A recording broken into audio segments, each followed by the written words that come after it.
which was telling in that contest, and I wonder if Sue, no doubt, will have taken note of that one.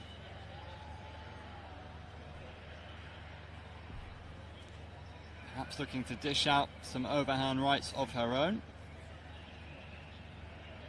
41 years of age is impressive to be competing on this stage. So both these women would have felt that overhand right from Maricel in this round robin. The Filipina making it 2 from 2. A slight height and a slight weight advantage for the Mongolian.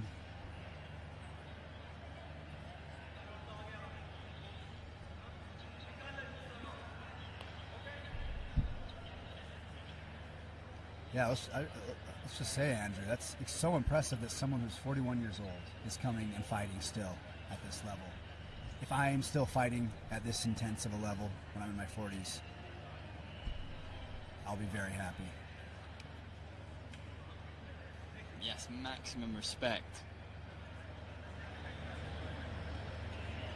How much of a factor could that be, having fought yesterday both these women against Maricel Delator from the Philippines? You would have thought the recovery powers of a 19-year-old are going to be superior to that of a 41-year-old. And here she is, Altan Shimeg of Mongolia, coming out now in the blue corner off your screen. The fans are out in force here. Yeah, it's another age versus experience bout.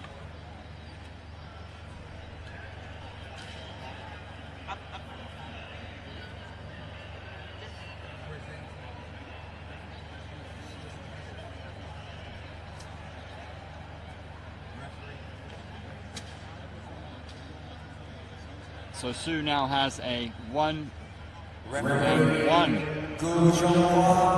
Please begin the fight. Now has a 1-1 amateur record.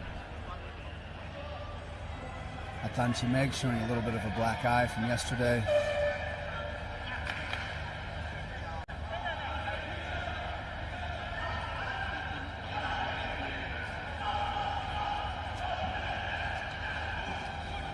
Sue in the red, Altan Shimeg in the blue.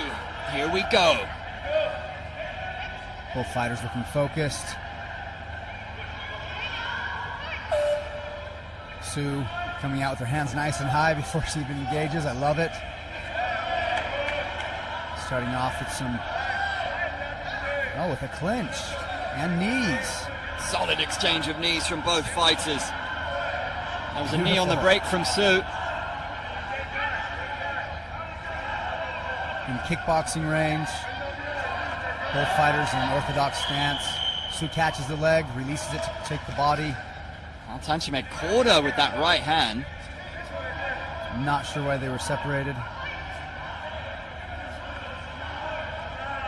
Some probing inside thigh kick, some probing jabs, and a clinch.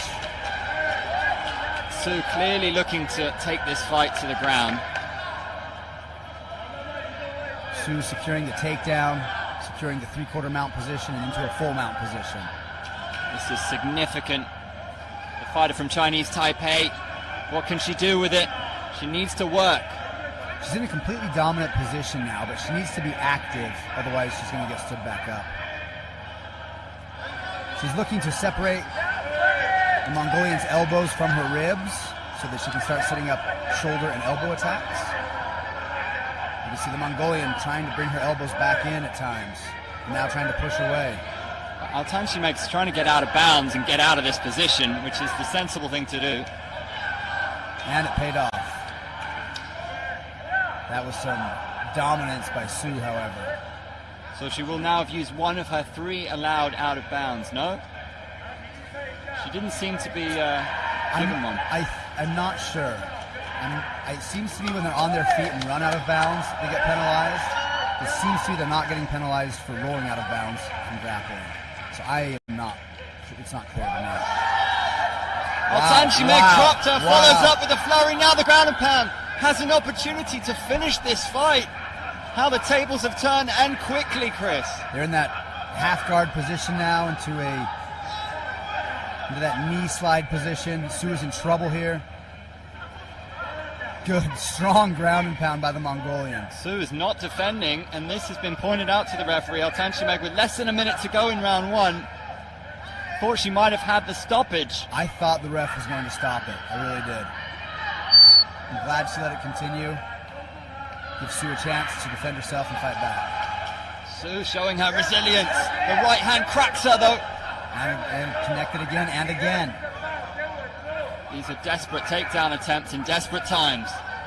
Su wanting to win the round. That knee was solid and maybe very important for the survival of Su. And a few more strikes connect from the Mongolian. Mongolian regaining some confidence after that flurry and that takedown. And a nice stiff jab. Altanshimeg has got her timing down brilliantly. Strong right hand. Su bites back with one of her own. Big overhand right from the Mongolian. Ducks under. She's flowing beautifully at the end of that first round. What a great comeback by the blue corner. Altanshimeg was absolutely losing when we were halfway through that round. But after that halfway point, she picked it up and I think came back and stole the round. Stole the round from Su. Not often you find yourself on the bottom like that. Your opponent in mount, you're getting ground and pound, not looking good. To be able to turn the tide so emphatically. Yeah, there was that first takedown from Su. She was able to secure the mount position, do a little bit of damage. She may have some regrets that she didn't do more from that situation. Yeah. Body kick. And after they returned to their feet, yeah, Su was dropped. The Mongolian took full advantage of that drop. You saw there for a moment Su looked like she was done. She looked like she wasn't defending. Yeah, she I think was rocked. We are seeing some very strong boxing from blue corner right now. What we're seeing as well is incredible will to win from both these fighters. Unbelievable resilience. Both of these women will be smarting from their loss yesterday, desperate to take home the W for themselves and their countries. A lot more movement and activity from blue corner right off the go, and an immediate knockdown. Su looking to attack. And as she was setting up the triangle, they are stopped. That would be frustrating, no doubt. I believe Su went for a triangle attempt yesterday as well, that was unfortunately for her also failed. Altanshimeg looks light on her feet. Su rushes into a clinch, throws a knee, tries to control the posture of the Mongolian. The Mongolian takes the back, pulls her to the floor with back control, and loses the dominant position. Good for Su. Not so good for Altanshimeg. And they'll be stood up here, I imagine. Yeah, Su is being pretty inactive. Great control, but Altanshimeg is stalling too well. She's going to get the ref to stand him back up. Less than 2 minutes to go in the fight. Good strategy if you're on bottom, especially in MMA. They love action here, so if you can stall out on the bottom, they'll stand you back up. 1-2 from Altanshimeg. Another right hand. And another takedown. And will it be reversed? Su fighting hard to keep that top position. But once again, being neutralized with that posture control. Regaining some of her posture back and losing it again.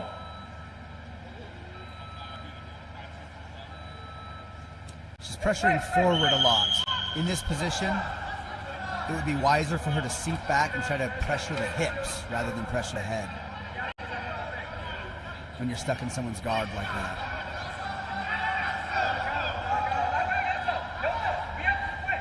Blue corner once again being the aggressor on the feet.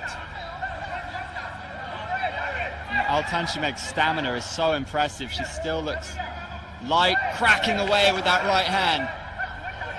Ooh, left, right, left, right, left, right, left, right, left, right. It was like 6 punches in a row. That was beautiful. Superb work from Altanshimeg, the Mongolian. really wanting to win. You can tell that the Mongolian really wants this win. Beautiful barrage of punches from the teenager. There's the low kick. Oh, solid right hand.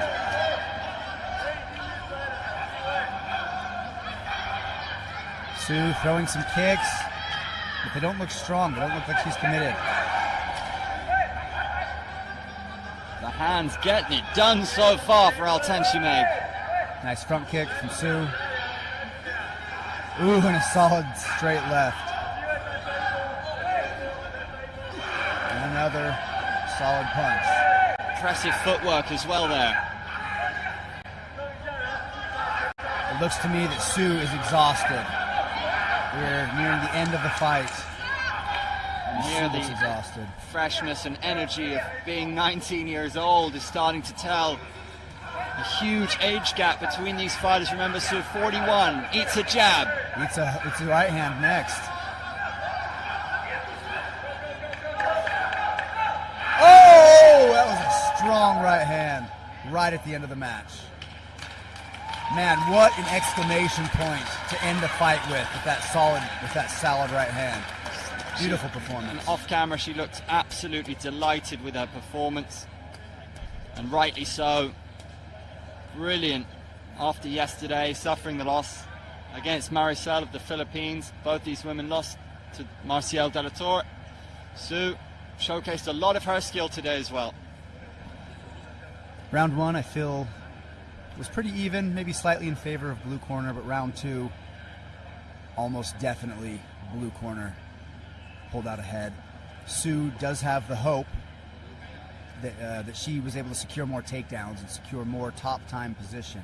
However, she didn't do much damage in that position, so the judges might not give her much credit for it. We're about to find out.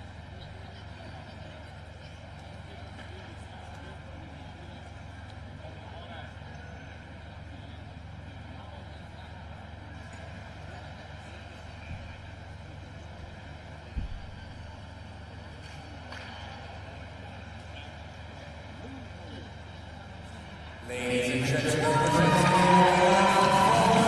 corner, Altanshimeg. What a feeling that must be, to be 19 years old, record your first victory at the second Asian MMA Championship. It means the world to her, and it's well earned. That girl probably has a strong martial arts career ahead of her if she chooses.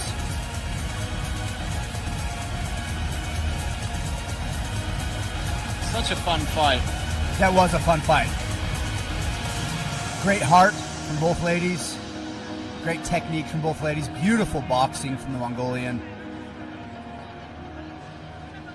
Some strong grappling from Sue. Look at those right hands. Great boxing from the Mongolian. You can see that she's not just boxing to connect, she's boxing to win. She's throwing those punches to win. Look at that right hand. Sue fighting back, of course, and landing some of her own good shots. You can see Altanshimeg knocking people out with that right hand of hers. She's got a cannon on her. Yeah. Yeah, she's so young. She's going to be able to develop that still. Our next fight, Tuon Srepin versus Melpida Sitohang, 60 kilogram weight category. Ladies and gentlemen, we bring to you a women's modern mixed martial arts semi-final at 60 kilos. And introducing, fighting from Indonesia at 30 years old, Melpida Sitohang.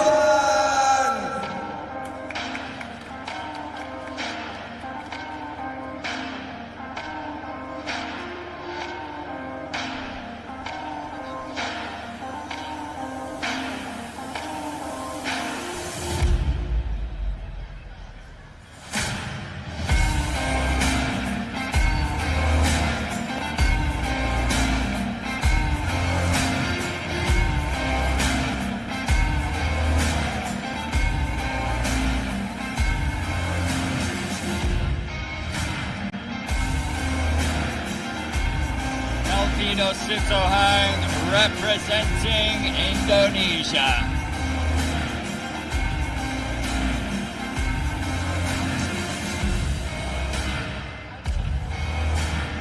The 30-year-old taking on the Cambodian, who will be the home favorite for the hosts. And introducing her opponent, hailing from the great kingdom of Cambodia at 24 years of age, Dawn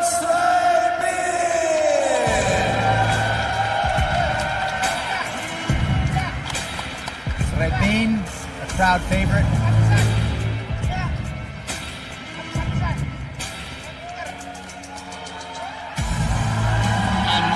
That crowd, they love her here. She's been speaking in the lead up to this tournament about wanting to represent Kun Khmer. She wants to showcase the beautiful Cambodian striking martial art on this stage and of course evolve as a martial artist under the mixed martial arts banner and rule set.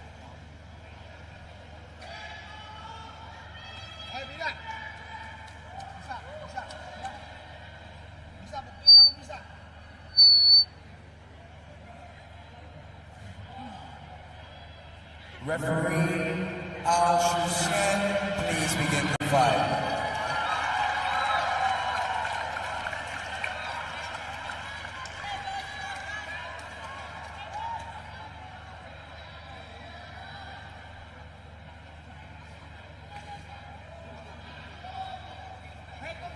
Good sportsmanship by both ladies.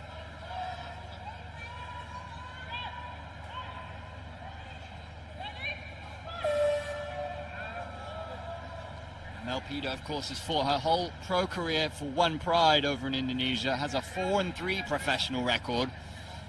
So much more mixed martial arts experience, which could be telling in this fight. Melpido in the blue, Srepin in the red. An immediate clinch and takedown. They're on the edge of the out of bounds and they're being stood up. Srepin, no doubt, will want to keep this fight standing and showcase her Kun Khmer striking. Some feint-eaten jabs.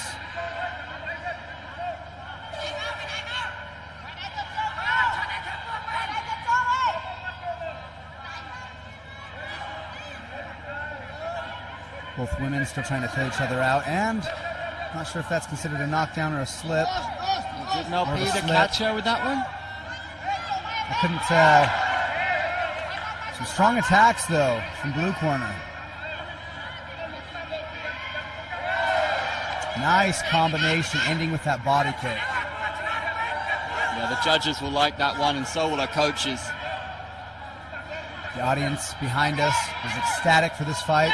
Ooh, beautiful connection, especially with that right hand. And again, emphasized with a kick at the end of the combination. And once more, she's really letting her shots fly, the Indonesian. The Cambodian is opting to run when a combo comes at her. You see she's backpedaling. The Indonesian is taking advantage of that by ending her combos with kicks. As the Cambodian moves out of punch range, she moves into kick range. And there it is again. She runs out of...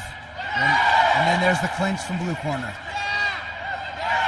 Oh, the Cambodian takes the dominant position and unleashes some fierce strikes. Srepin showing what she can do really for the first time in this fight. It's been a timid start for the Cambodian. Melpido Sitohang has really had it her own way until that point. Gentle warning from the referee to be careful of hitting the back of the head. Yeah, strikes to the back of the head and not legal. Melpido again ending the combination with a body kick. Srepin might be able to get a read on it though. The Indonesian fighter has such a great takedown setup. She throws and she waits for the Cambodian to attack back, and then she helps close the distance by running towards her, clinching. This is the third time she's done that in this round. This time, however, is the first time the Indonesian has been able to secure an inbounds top controlled position. Not a lot of time to work with it, though. 20 seconds left. We'll see if she can cause any damage. Moves into full mount. Kun Khmer experts want to get back on their feet, see if she can do something with it, and the round is over. Hun Chan reach in the corner of Srey Pin. Accompanied by Fernando and Erwin, two other coaches here in Cambodia. Nalpida's corner will surely be asking for more of the same from their fighter, and you have to say with a 4-3 MMA record, that's vast experience coming onto this mat in mixed martial arts. She did drop her, didn't she? That was a beautiful right hand. It was a drop, it wasn't a slip. And there's those body kicks we were talking about. Boxing combo followed by body kick. Beautiful strategy. Ooh, a side kick. And you see if they show some of the takedowns. She attacks. I might go as far as to say that was one of the best rounds we've seen from Indonesia in this competition so far. Yeah, very dominant. I'm sure she's making her teammates happy with that one.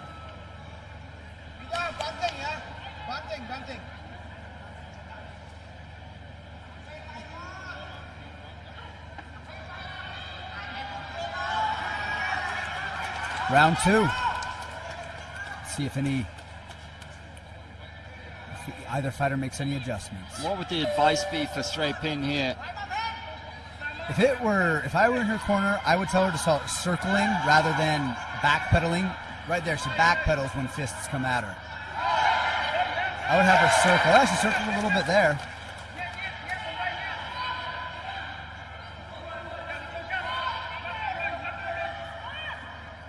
I would maybe recommend adding in some tie hops.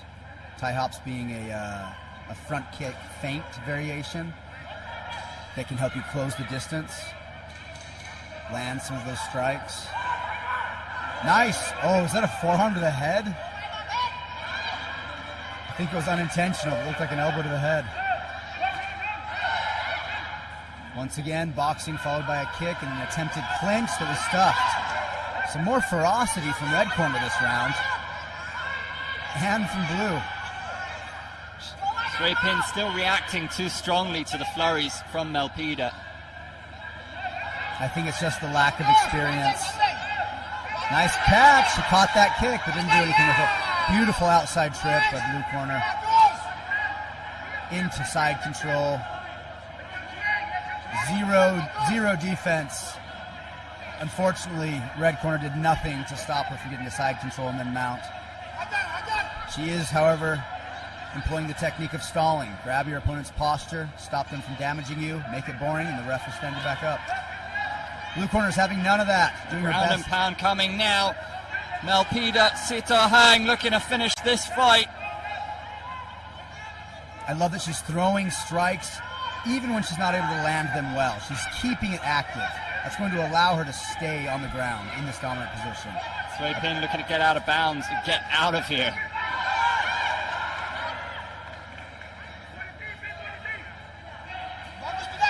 That's the thing about this setup. It does allow you for that. If you're in really shark-infested waters, there is that out for you if you're at the edge. Nice body kick. Nalpida showcasing a really good range of strikes. She loves that body kick at the end of her combinations. And she's had so much success with it. Ooh, there it is again. 1, 2, 3 kick. How many times has that been drilled on the heavy bag, on the pads, in the gym? We're seeing it, all that hard work come to fruition here for the Indonesian. And it's paying off for her. Leading into that jab. 1, 2, good fundamentals. Nalpida running away with this fight now. Nalpida doing something that we called fishing. She's backpedaling, getting her partner to step closer. And then as she takes the bait and walks closer, she then takes away the distance and throws a combo.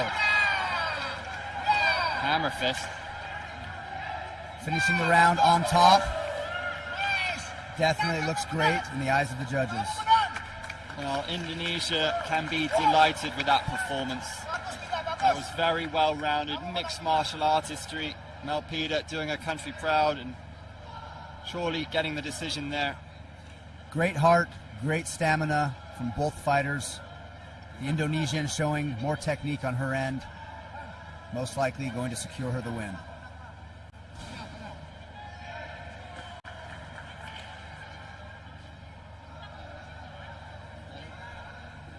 Srapin with a little way to go in her MMA career. Ladies and gentlemen, presenting our winner out of the blue corner, Melpida Situar.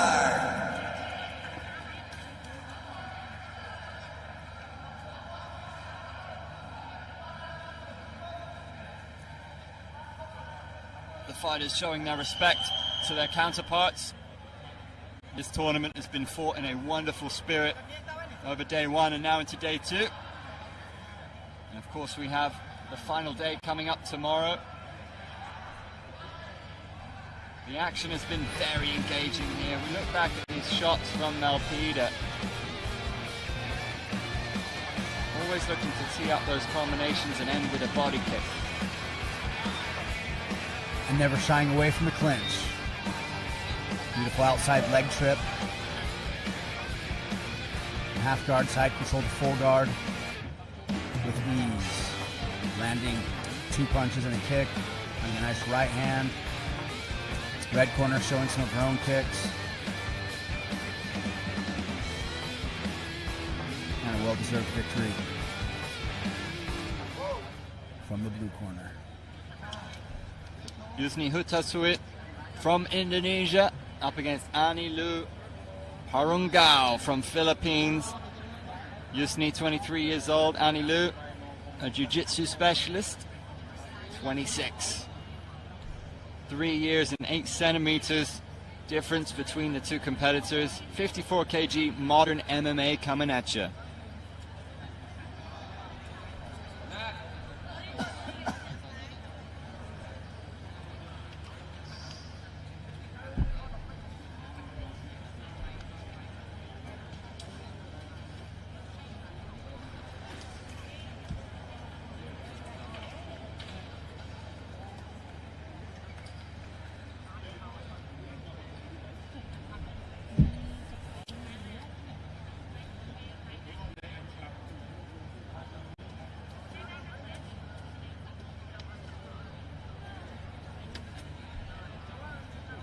Maimel right there on screen, one of the fighters of today. Behind him, one of his teammates, Pau.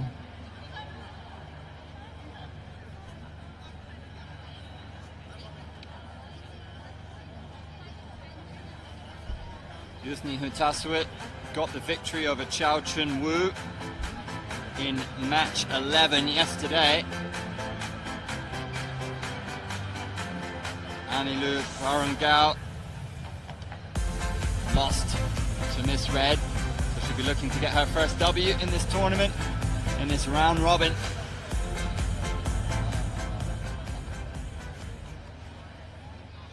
Our next fight is a modern mixed martial arts women's fight in the round robin at 54 kilos. Introducing, in the blue corner from the Philippines at 26 years of age, Anilu Parungao.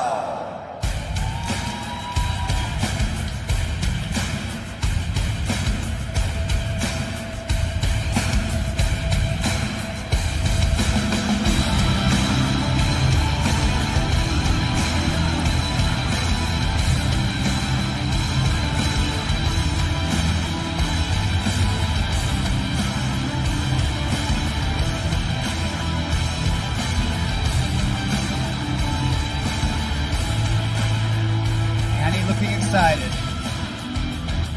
Looking anxious to get going. And introducing her opponent, fighting out of Indonesia at 23 years of age, in the red corner, Yusni Hutasuit.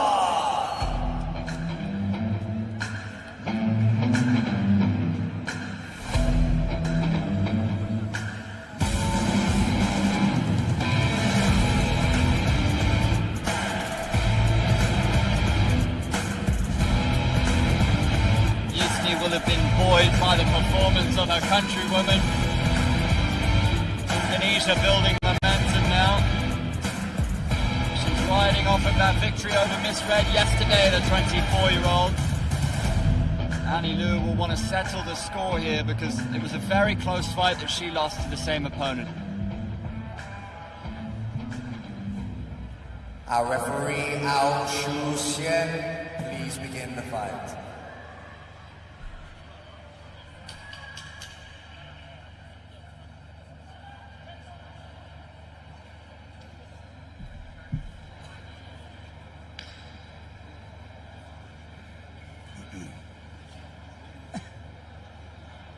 Annie Liu, very much a jiu-jitsu focused mixed martial artist.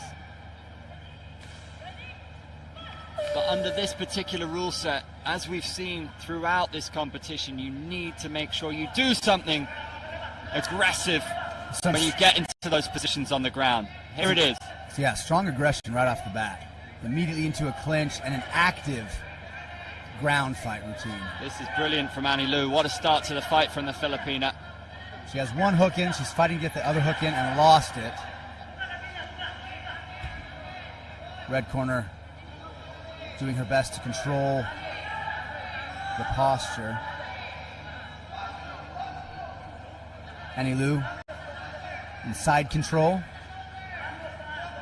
but it's an inactive side control. You can see Yusni using that knee shield with her right leg to prevent Annie from getting to full mount position.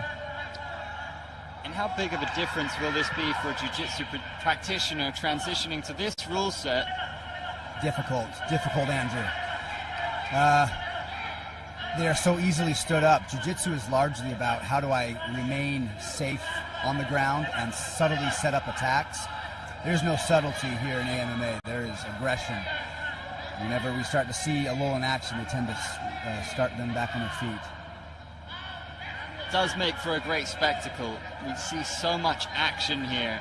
It's very much action focused. Absolutely. Annie here is trying too hard to fight for mount position. I think she should move to north-south position or into a sit-out sort of Keisugatami position. Yusni is doing too good of a job at preventing her from getting mount, and as I say that, Annie is able to get knee on belly and then mount, and now back control. Oh my goodness. Brilliantly done. Annie Liu just moving through the superior positions. She's got the choke. Sinking in the choke. It's looking good for the Filipina. It's deep. We got a thumbs up from Yusni, meaning she feels as if she's not in any danger. And she's doing the right thing, Yusni is. She's putting her hips high, shoulders low, shaking the tree. When your opponent starts to shake the tree, you need to stop trying to control the shoulders and neck and move back and try to control the legs and hips. You have to give massive credit for Yusni Hutasua in that situation. Used her MMA experience brilliantly there. She looked like she was in trouble. And what's the referee going to do here? Yeah, there's enough action going on and there's enough precariousness. Oh, look at that hook that she's got with her left ankle on Yusni's left foot. There's some setups you can do with that, but they're restarting them. That's okay. Back into the kickboxing. We have a southpaw from the blue corner, orthodox in the red corner. And Yusni, this is where she wants the fight to be. And Annie Liu gets another one. That's 3 takedowns this round. That's going to be huge for her in the eyes of the judges. And again, to a knee on belly, into a full mount, and one punch. Well, to end the fight in full mount like that, really strong. Annie Liu looks like a fighter who is fired up after yesterday. Because there were some people who would have seen her first fight and thought that she did enough to win.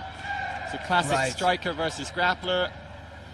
And she didn't show enough aggression on the ground and was still getting used to this rule set, perhaps. She looks like a fighter who's gone away, had to think about it, and now is putting it into action, trying to finish these fights.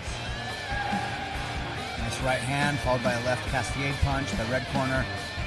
Blue corner changes the level, grabs the legs, continuously trying to make it a ground battle. Here's when she was going for the choke. Red corner defended it very well, shaking her off. Beautiful trip takedown.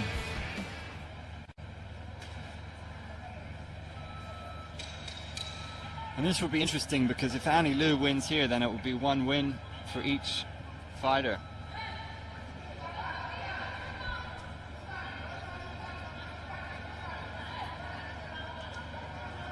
And because this is a round-robin tournament with these two ladies and their other opponent, if all of them end with one win and one loss, or I should say rather, if these two ladies both end with one win and one loss, I'm not sure how they're going to decide who gets the silver and who gets the gold. Our first knockdown of the match, but Annie gets right back to her feet. Annie not enjoying that striking, goes for an immediate clinch and takedown. And again, trying to either secure mount or back control. Nice mount position, trying to pin Yusti's arm with her knee. Yusti trying to turning away when being ground and pound. Being ground and pounded can be a bad strategy, but she implemented a good technique in rolling out of bounds. Got Annie off of her back. This is a really important spell in the fight now, particularly for Yusti. Started the round strongly. Yeah, knocked her down almost immediately. But if Annie's able to continue securing takedowns like this, it's going to probably win her the fight. 2 minutes left in the contest. Annie in full mount. Annie is just too strong of a grappler for Yusti. Yusti has great striking, we've been seeing. Some strong punches, but Annie's ground technique is just too advanced for Yusti. Yusti can't get her off of her. And it's in these situations with the ground and pound where you're watching to see the evolution of Annie's MMA game. Look how Annie has her left thigh up in Yusti's right armpit, using that to help control Yusti's posture. Sometimes when you can't control posture by grabbing their head, there are other ways to control it. Now opting to bring her leg, it's back in the armpit. Moving into what we would call a rider's mount, where one of her knees is off the floor and her other knee is on the floor, but she's still in a mount position. You can use rider's mount to set up several things. Unfortunately, she was able to lose control. And fortunately for Yusti, she was able to escape. Not for long, though. Annie is back in topside control. With less than a minute left in round number 2, Yusti looks like she's trying to stall out so that she can have another chance on her feet. Annie Liu's had so much control on the ground. 30 seconds to go. Chance for more ground and pound for the Filipina. Some strong hammer fists. Back to rider's mount and then into back control. Yusti again putting her hips in the air. Can she find a finish? The clock is ticking. Now Annie is doing one thing correct. She's using her right knee to control one of Yusti's knees, and she was using she's using her left ankle to control the left hip of Yusti. That's more of a desperation position, though, when you're on someone's back. Excellent performance by both ladies.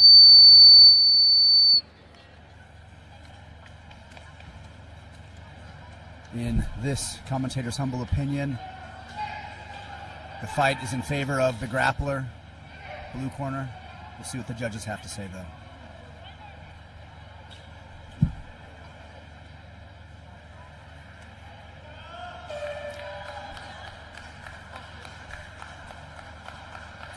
Ladies and gentlemen, presenting your winner in the blue corner, Annie Liu Parungao.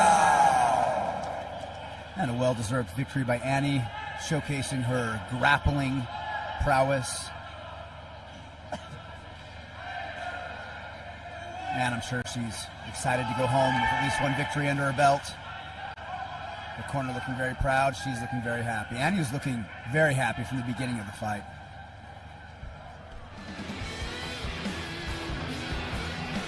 Some good striking on Red's side. She seems to improve on her grappling a little bit, and I think she could come back for the next one of these AMA events and put on a more dominant performance. A beautiful and well-earned victory by blue corner.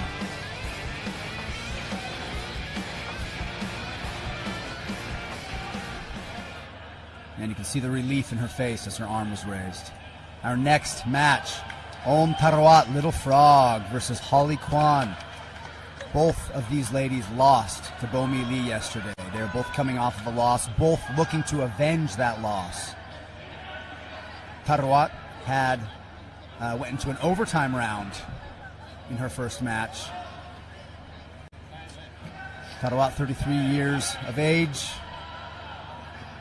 Holly enjoying a slight age and height advantage. Tarawat, a very strong Kunkamai and Bokatar fighter. Holly being a very strong jiu-jitsu and practitioner and grappler. Both of these women made weight easily. Tarawat told me this morning that she weighed in at 52 kilograms. Way underweight. That's a tough one, weighing in 2 kilos under. I think Holly is in the same boat, though. But these fighters have to weigh in all 3 days. So cutting weight, cutting those 10, 15 pounds is not a good idea for a 3-day tournament. Yeah, there's a real degree of how you manage a fight, how you manage yourself, your body, your energy. Management and fight IQ is so important here. Absolutely. And just like everything else, it comes with experience. You have to cut weight a few times to understand how to cut weight appropriately. I actually recommend to my fighters before they take a fight to go through a drastic weight cut and then come have a hard sparring session to give them an idea of what it's like to go through a real weight cut followed by a real fight. Tarawat, of course, has had to weigh in many, many times. She has over 40 fights, including 7 MMA fights under her belt. I first saw Little Frog fight in Full Metal Dojo, and she got an incredible submission victory. Half of her wins have come by rear naked choke. I think the other 2 came via armbar. I remember seeing her in Full Metal Dojo doing the only Superman elbow I've ever seen in my life. Just a jumping Superman elbow, and it was beautiful. If you're just tuning in, it has to be said, Little Frog is a star and an icon in Cambodia. She inspires a lot of people. She starred in movies. She does a lot of great things in the community, and she's a very entertaining fighter to watch. We've seen her fight in Kunkamai, MMA, the Wheel of Violence. She loves martial arts as much as she loves cinema. She's also competed in weapons martial arts. She's competed in stick fighting. She is just a very well-rounded athlete and martial artist who loves what she does.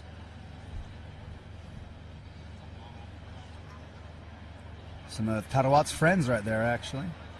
We saw her go to a lightning round against Bomi Lee yesterday. It was one of the first we saw of the day. It was super entertaining for the fans, but of course a disappointing result because Little Frog is so popular here in Cambodia. Did she have a chance, another bite at the apple?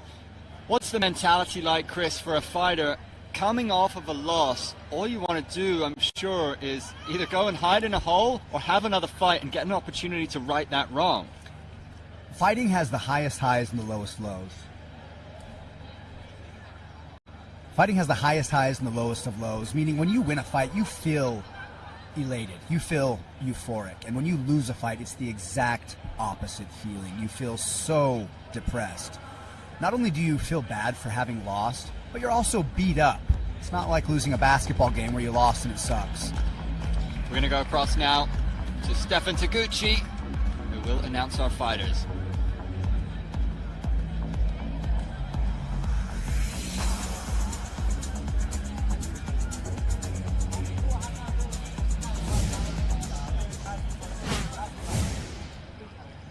Ladies and gentlemen, we bring to you another women's modern mixed martial arts bout at 54 kilos.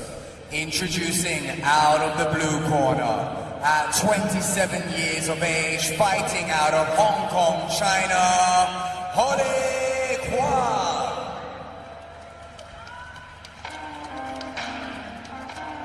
Holly putting up a good fight yesterday against Bomi Lee, but ultimately losing the bout.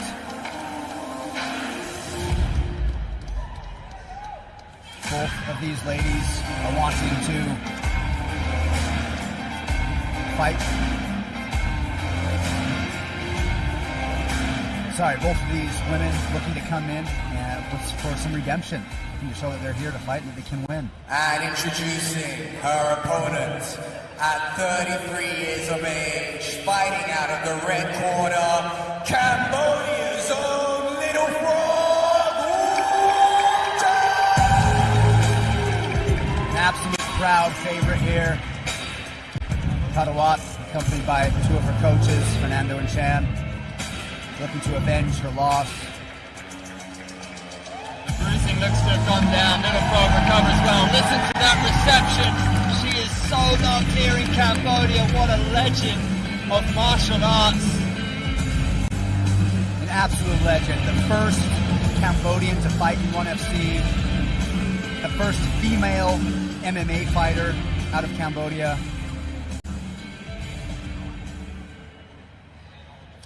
She has done so much for the sport, and it's not every day the Cambodian martial arts scene sees one of their own go to Hollywood. She's been in multiple high-profile and award-winning films.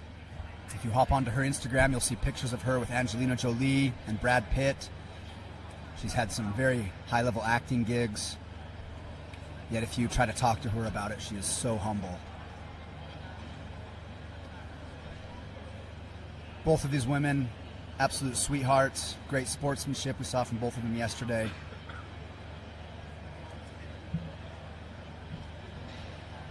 Little Frog loves to compete, and she will relish the opportunity to get this win. It will mean the world to her. Referee Al Shushen, please begin the fight. Holly Kwan too, though, will be equally fired up. Both these women coming off of a loss to Bo Mi Lee on day one, this day two of the second Asian MMA Championship. This a round robin, remember. In the event of a draw over 2 rounds, we will go to a deciding 1-minuter.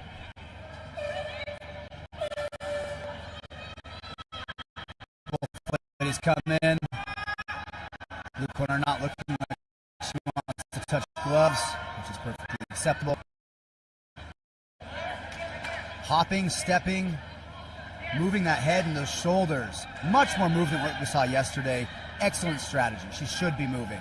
Little Frog looking light on her feet. Good lateral movement. 1-2 combination Good from the combo. Cambodian.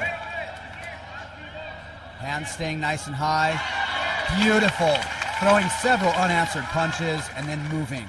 Little Frog able to let her hands fly in the opening stages of this fight. Holly is a jiu-jitsu practitioner and wants to grapple.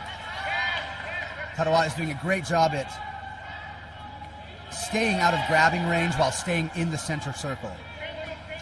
Staying lively with her movement, using that jab. There's the 1-2 again, using that Kunkamai experience, Little Frog here. Feinting with the left jab, landing a solid right. Good boxing fundamentals shown by the Cambodian. Both fighters in orthodox stance. Tarawat with some head movement. We saw some beautiful teeps from Little Frog yesterday. She has some of the strongest teeps I've ever seen. She has knocked out people's teeth with her teeps before. In fights, not in practice. Holly bites back with a right hand. Both these women have found some joy with that shot, that right cross. Yep, Holly looking to looking to box as well. So far, very much a standing battle. Holly being more of the bull, Tarawat being more of the matador. She put that low kick in there, Little Frog, which will score. There's the right cross again. She's landed several of those. Leg kick by Holly. Body kick, Little Frog. Right cross again. Beautiful. I would like to see Tarawat throw more kicks. Absolutely. Because her kicks are so strong. There it is. There it is. The body kick from Little Frog. Less than a minute to go in round one. Good Nice evasion. Good head movement. It is smart that Tarawat isn't throwing too many kicks, however, even though her kicks are some of her best weapons, because when fighting a grappler, they look for those kicks. They use those kicks as an opportunity to clinch. So she's fighting a very smart game today. Showing all her experience at the moment.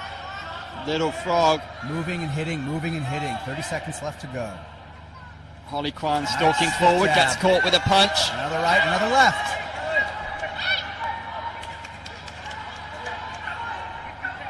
Holly throws a left that connects. Karawat putting some pressure on. And then stepping out of range before she gets tagged. Good head movement. Good kick by both fighters. Exchange a body kick and a low kick. Seconds left remaining. Holly was able to grab that kick at the end. That was wise of Karawat to not throw too many body kicks, because as you saw there at the very end, Holly is looking to grab those. Excellent first round by both of these athletes. The atmosphere at the Olympic Stadium in Phnom Penh is sizzling here. If you've not joined us yet, do come down.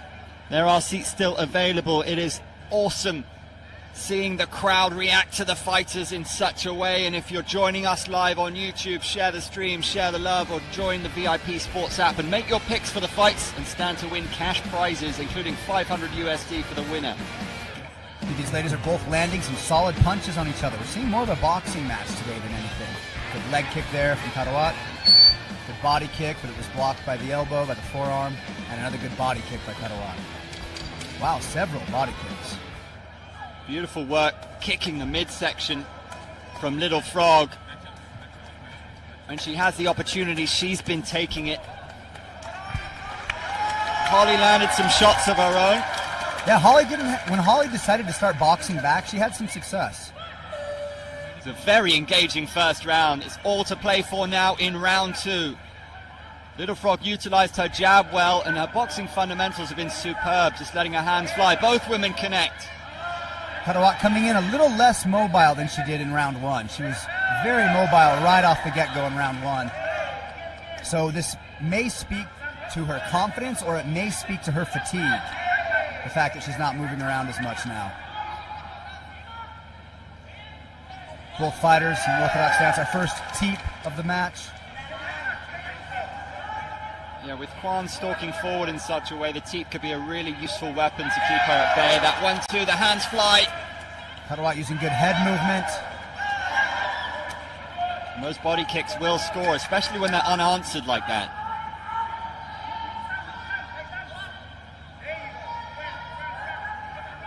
Karawat continuously circling towards Holly's left, which is very wise, trying to get away from that rear hand and that rear foot. Some good brawling going on at random moments. It's a fascinating pace to the fight. Both these women unleashing their punches simultaneously. The push kick from Tarot Sam.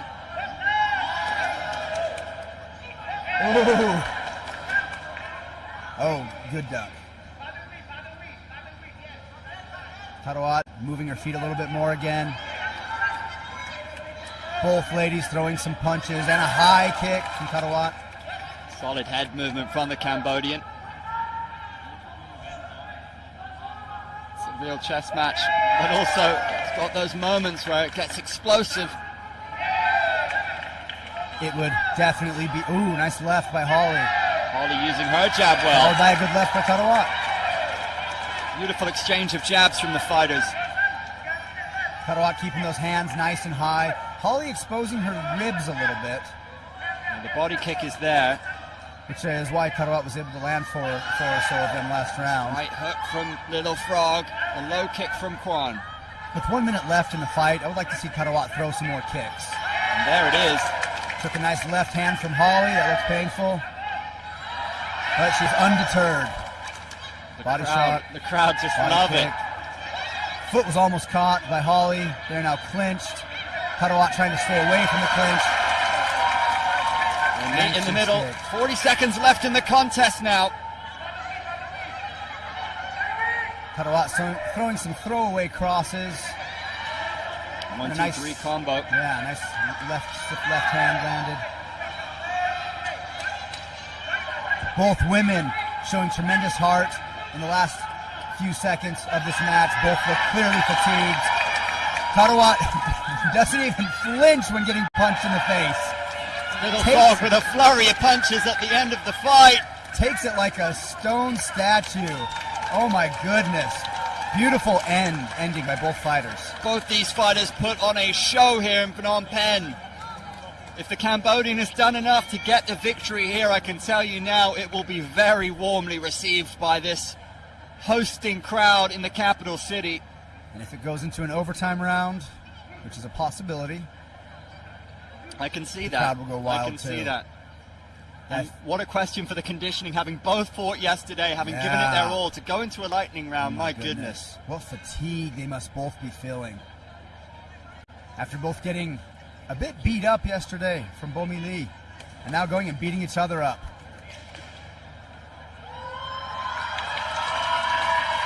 Holly Kwan, 27 years old. Little Frog, 33. Ladies and gentlemen, presenting your winner out of the red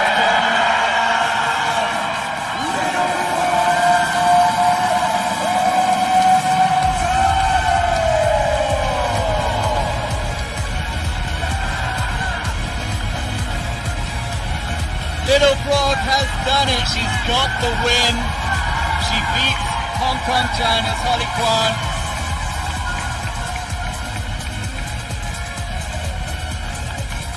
It was a fantastic fight with so much action in the middle. Both these fighters let their hands fly. Look at that right cross, the combinations from Tarot Sam. Beautiful display of boxing, especially in that second round. And I don't say this much, that was a beautiful display of stoicism. Look at this, Tarot gets hit, doesn't even seem to care. And responds back with her own combo. Both ladies showing some strong boxing. And a well-deserved victory by the Little Frog. Our next matchup, now Aprilia Eka Putri of Indonesia takes on Nausre Prov of Cambodia, but it will be a walkover due to medical injury.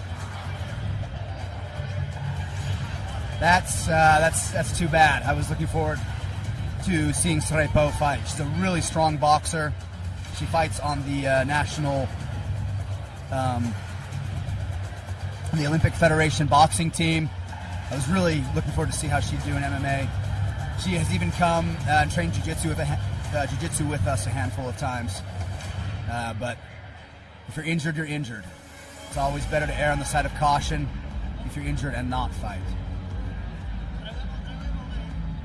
This is good for Indonesia, however. We have another fighter who has a bye, free advancement.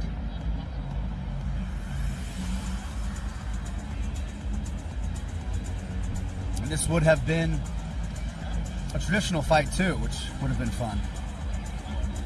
But these things happen.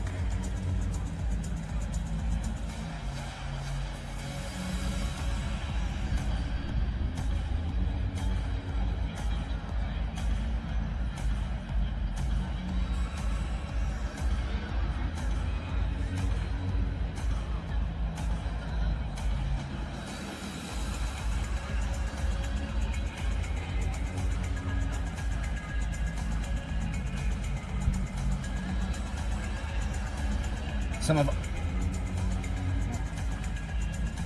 the audience members.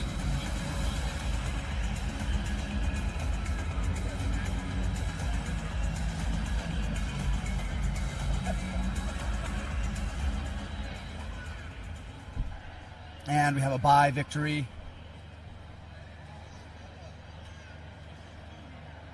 Must be an unusual sensation for a fighter when you get the bye victory. Because psychologically you're geared up for a fight, right? A part of you might be relieved, a part of you might be pleased. Exactly.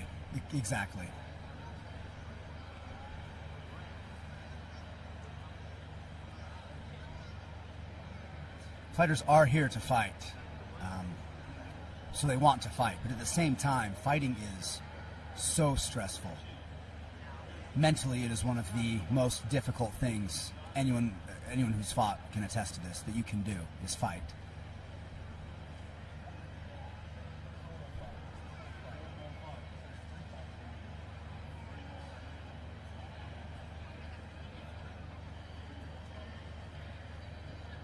After this walkout victory, We will immediately get ready for the next bout of the day, which will be this mat's first traditional fight of the day. On screen, Cambodia's top wrestler, the best wrestler we've ever seen come out of Cambodia, now works for the Olympic federations.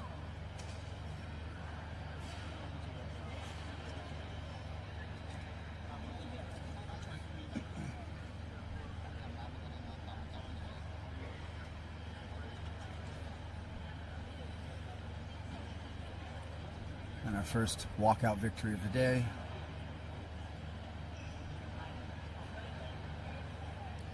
Ladies and gentlemen, our winner of the traditional MMA women's 54 kilos, now Aprilia Eka Putri by walkover. I'm not sure what happened to Srepo, but I hope she's okay. Yeah, hugely popular fighter here in Cambodia with great boxing, great kunkamai skills. Was looking to showcase that on day 2.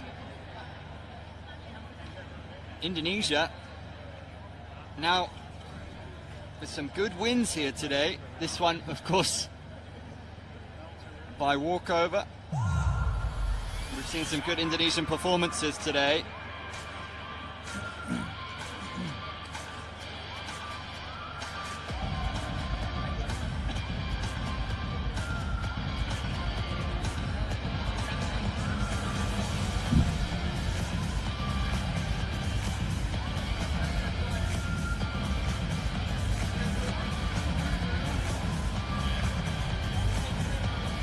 Coming up next, Rene Junior Catalan up against Peng Sopana. Peng Sopana got himself a win on mat 2 yesterday. 2 talented young teenagers. Rene Catalan has a deep martial arts lineage in his family. His father fought for 1 championship. Ladies and gentlemen, we bring you our first traditional men's MMA bout of the day. Fighting at 56 kilos, coming out of the blue corner from the Kingdom of Cambodia, Peng Sopana!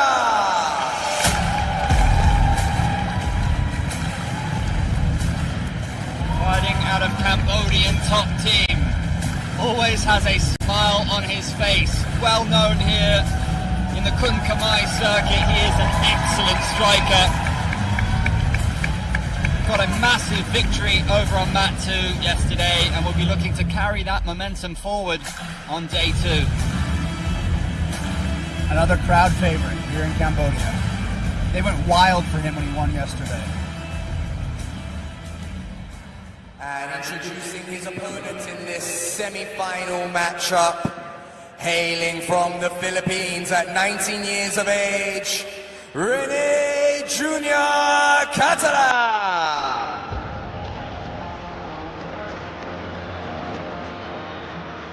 Another Filipino fighter. We have several Filipino fighters here in the roster. Rene Catalan Jr. has a professional MMA record of 3 wins and 2 losses. Actually lost his last 2 fights, having gone on a 3-fight winning streak early on in his career. Had a 3-0 amateur record built up between 2019 and 2022. So comes into this fight with a wealth of experience, and of course his father, very well known in the Philippines and across Our Asia. referee for this bout will be Gu Zhongshua. Please begin the fight. The primary difference between the traditional fights and the contemporary fights is that you are allowed to grab and use the clothing. You can use the lapels for strangulations, you can use the lapels for throws, you can grab the gi pants to help secure takedowns. It changes the game drastically, especially in terms of grappling.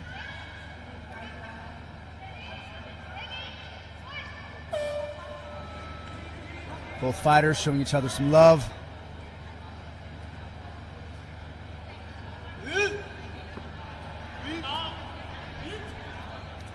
Both fighters trying to feel each other out, see if they can get each other to react to any of these subtle feints.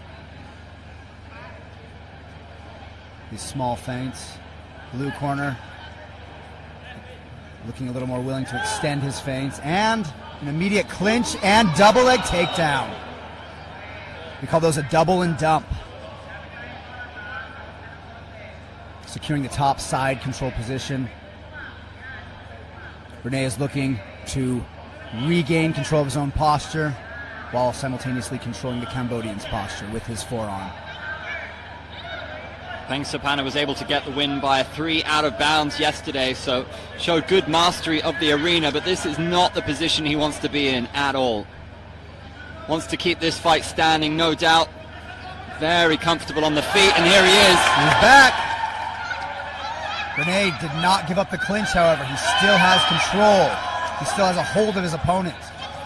Getting back to your feet doesn't just mean you get to go right back to boxing. And another takedown secured by red corner. The Cambodian is doing everything correctly here. He's using one hand to try to control his opponent's posture, and his other hand to get an overhook, preventing his opponent from damaging him at all with that right arm. Been working very hard on his grappling at Cambodian top team as Pangsapana. They have Fernando over there at Cambodian top team, 4th degree black belt in Brazilian Jiu-Jitsu. He's been working with the Kun Khmer fighters on the grappling. Pangsapana with the height advantage, slightly rangier fighter. Oh! Both the fighters cracked each other at the same time, and it drew a smile. I love it. Ooh, a little tie hop into a straight punch. Beautiful teeth out of bounds. The crowd loves it. Oh my goodness. I love that some fighters are learning to use this strategy here. Well, remember, this is how he got his win yesterday. Just bullying his opponent out of bounds. That was some good kicking there. He pulled his leg out of the way and then immediately responded. Some high-level kickboxing IQ right there. Another clinch. Good takedown defense. You can see that they're grabbing each other's belts. Perfectly legal in traditional styles. Grabbing your opponent's belt for a hip throw, extremely common in judo. Provides a fascinating element, this traditional MMA uniform. Watching this, I know you want to choke people, Chris, yeah. with that lapel. Look at that knee. Yeah, that was beautiful. Very exciting fighter, Pangsapana, explosive. Yeah, these fighters are clashing. They're going for it. Youth versus youth, we're going to see a lot of clashing. Nice jab. Both light on their feet. Another knee from Sopana.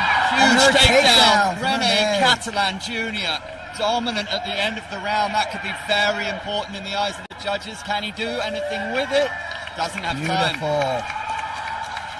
Takedowns are always taken into consideration by judges, but Rene is doing big, flashy takedowns. He's not just getting his opponent to the mat.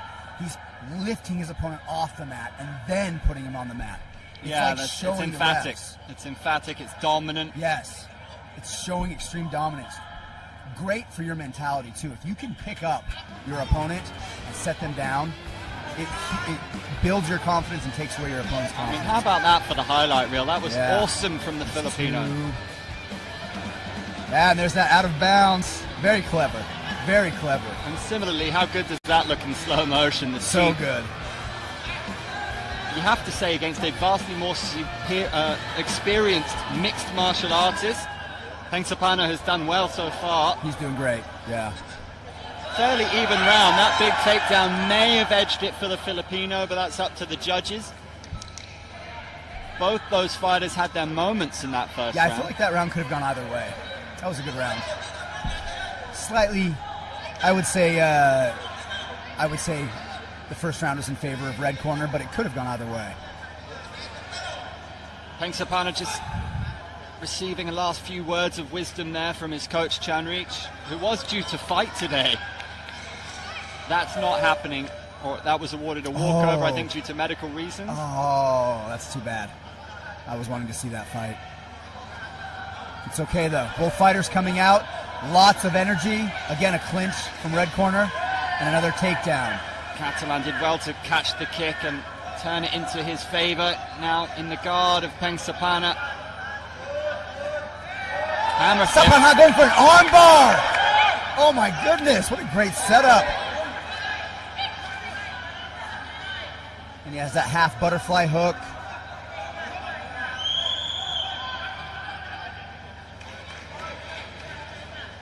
Peng Sapana's jiu-jitsu has come on leaps and bounds in recent months. Good for him for going for a submission.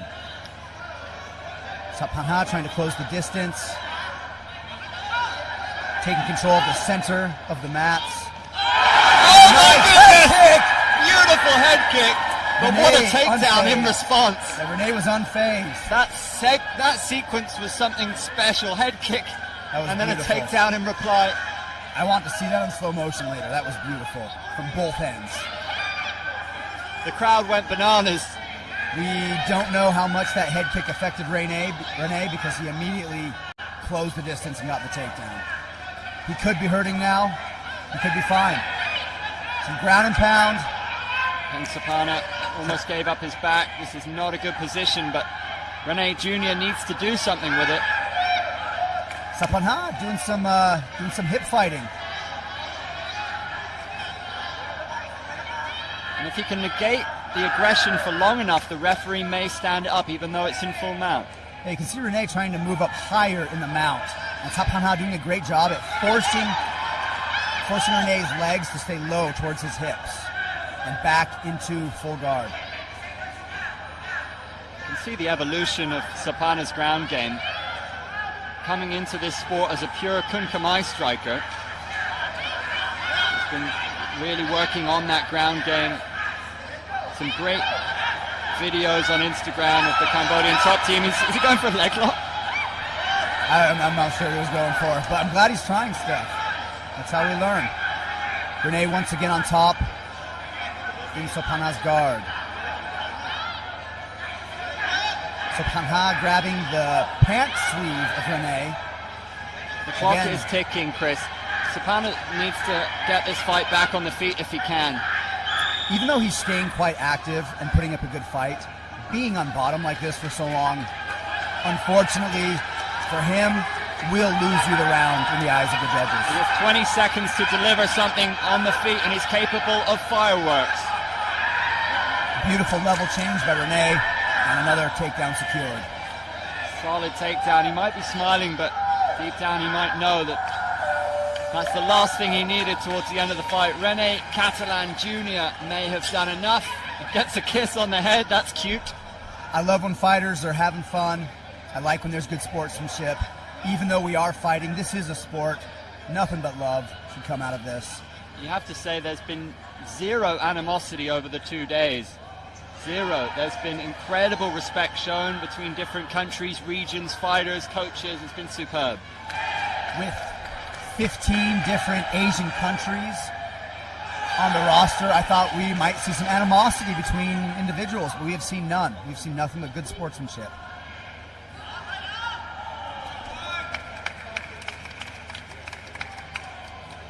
Well, you couldn't take your eyes off that one. It's a fascinating contest. I'm intrigued as to how the judges saw it.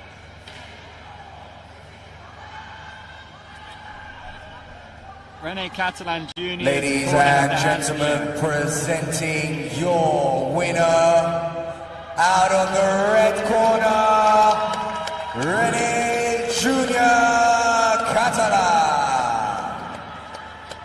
Well, as much as the home crowd would have loved to see a lightning round there, that strikes me as a fair decision. Yeah, Rene secured so many takedowns in that fight, it would have been robbery to not give it to him. And again, the MMA experience of Rene Catalan Jr., 3-2 in pro MMA.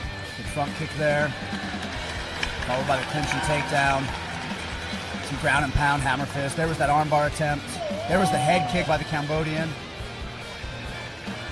Beautiful head kick by the Cambodian. Oh, 3 different angles. That's definitely something for the highlight reel. Looking for some sort of a leg attack there. Rene with head kicks of his own. And Rene showing beautiful wrestling prowess.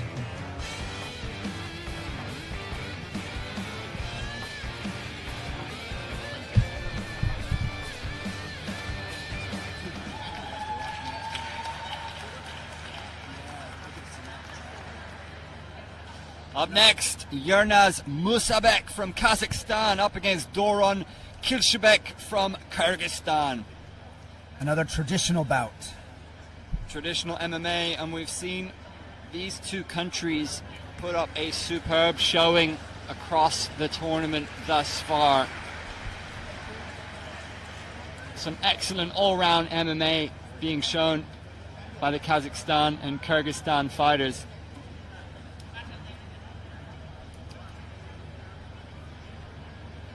.56 kilo.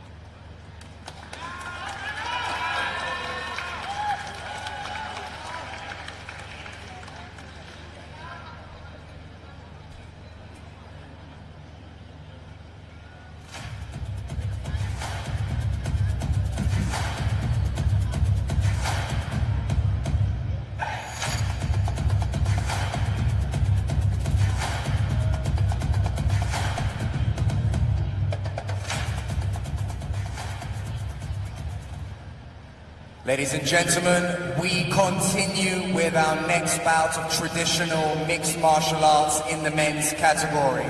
This will be a semi-final bout at 56 kilos. And introducing your first fighter in the blue corner at 25 years of age, fighting from Kyrgyzstan, Doron Kilshebek.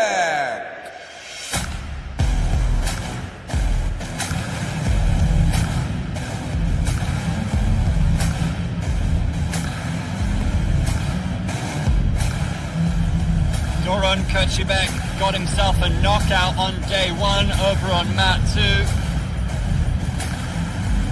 against Wang Manqing from Hong Kong, China, 25 years old.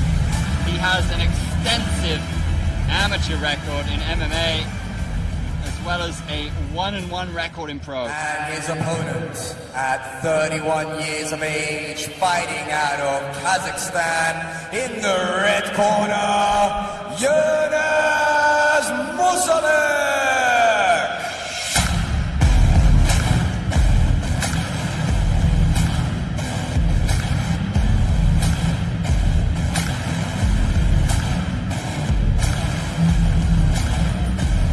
Yernaz Musabek has a tough challenge before him. He got himself a submission on round 1 of his contest against Tony Christian yesterday, the Indonesian. A round 1 submission is very impressive on this stage. Referee Gu Zhonghua, please begin the fight.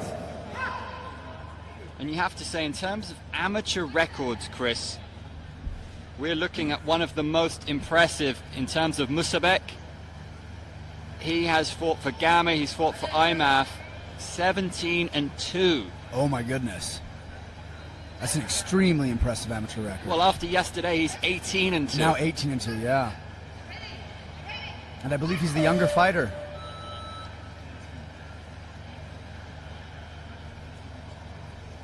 We're expecting high-level MMA between these two. Ooh, good solid left from blue corner. Some attempted knees. The bigger threat being, of course, the grappling more so than the knees. Both of those men displaying great balance in that grappling exchange. Neither one relenting for the takedown. Now, Doron hits hard. Yeah, we saw that he threw that first punch with bad intentions a moment ago. Explosive first half minute to the round. Both. Musabek so efficient in those situations. Looking to rain down some ground and pound, now going after the back, going after the arm. Sometimes when going for that arm bar, if you don't secure it, you give up top control. He's got that arm bar locked. Yeah, that looks dangerous. That arm is in trouble, Chris. I'm trying to look at it both on and off screen. I couldn't tell how dangerous. It looks very close, though. Moving into a triangle control. Oh man. He's not happy. He had that triangle close. But They are stopping them when they get too close to out of bounds, and that's just the rules of the day. Musabek, one of the most deadly submission artists on this roster. And we saw why. He goes hunting for it. Attempted inside leg trip. Nice knee in the clinch from Doron. Both of these fighters, it might be hard to tell if you haven't studied grappling, but both of them are showing phenomenal grappling prowess here. Both of them have great balance. They're both keeping their shoulders pushed forward and their hips back while keeping a strong posture. It's another knee from Musabek. You can see blue corner with the double overhooks, trying to negate some of his opponent's control. Back into kickboxing range, both fighters in orthodox stance. Good sprawl from Musabek, takes the back. Blue corner turtling up, making it difficult for red corner to secure any sort of extremely dominant position. Regardless, red corner is in the dominant position now. Got to watch those strikes to the back of the head. Those are clean. He's got himself into mount. Round and pound. Blue corner's bringing his legs really high, which can be effective if your partner is posturing up. But red corner is so low. Going Another after armbar arm attempt. Again. He's so efficient from this position, Musabek. We need a better angle. I can't tell from the screen or from live how deep it is. Probably only the fighters know. Seconds left to go. Does he have long enough to finish the fight? He doesn't. But he's really ferocious when he hunts those submissions. The judges will take note.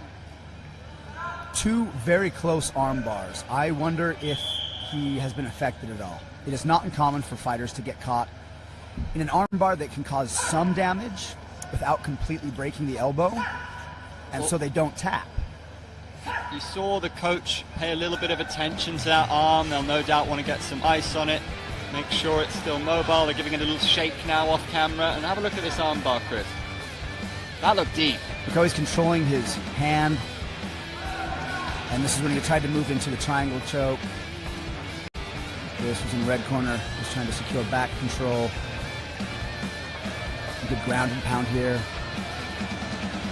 Keeping his base nice and low.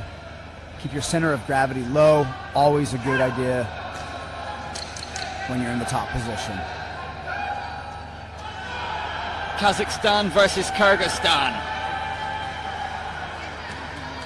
Both fighters amping themselves up. Both fighters yelling at themselves before the fight.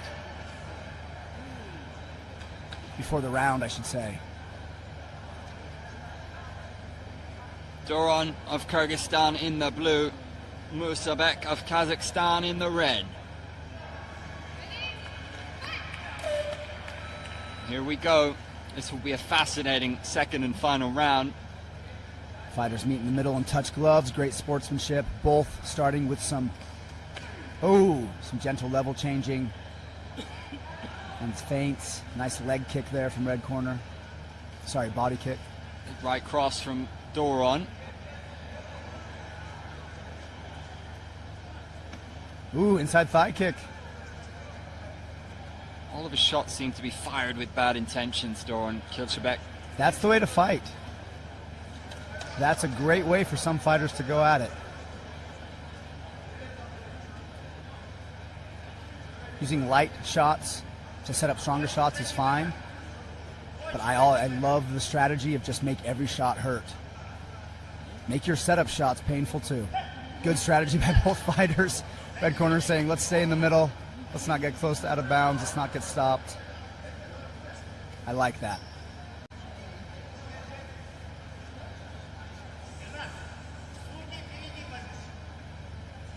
Both fighters remaining in the orthodox stance. Doron looking to find the distance again. The pace has slowed. The referee wants a bit more action. A warning for passivity for both fighters. This passivity can happen when both fighters are trying too hard to do setups that aren't working. It can also happen when fighters respect each other too much. Well, this is high level, and exactly. These fighters almost cancelling each other out. They both very well rounded. Lovely right hand that caught Doron. Yeah, exactly. You get two really high athletes, really two high-level fighters, and it can look boring sometimes. Got the single leg. Nice. First takedown. Our first dominant takedown. Into knee on belly and then mount. Red corner keeping his base nice and low. 1 minute to go, and with those two armbar attempts, and second time in the fight, Doron has found himself on bottom. And for the third time, red corner going for an armbar, and this time he got it. What great respect from red corner, letting go of his opponent as soon as he saw the tap. Generally, fighters are instructed to wait for the referee to come in and stop you, but the referee was slow there. Yilmaz Musabek with back-to-back submissions for Kazakhstan. An emphatic finish to this fight. A fight where he showcased himself as one of the most explosive grapplers in the competition, a submission specialist, but he also got to show his prowess on the feet. Really impressive stuff. Red corner very happy, both the fighter and the coaches. Blue corner, the coach is looking slightly dismayed, the fighter looking visibly upset. And presenting our winner, out of the red corner, Yilmaz Musabek.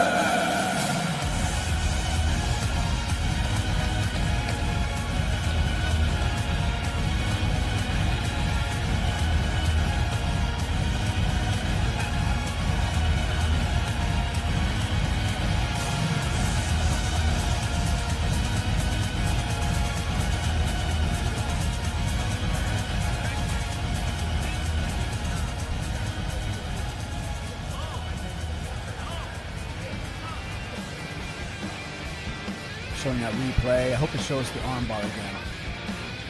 There's the takedown from red corner. We saw him secure a couple of those. I think this was his only takedown of the round, however, which led straight into his armbar victory. Good for him. Beautiful. Disappointment in the blue corner, which is completely understandable.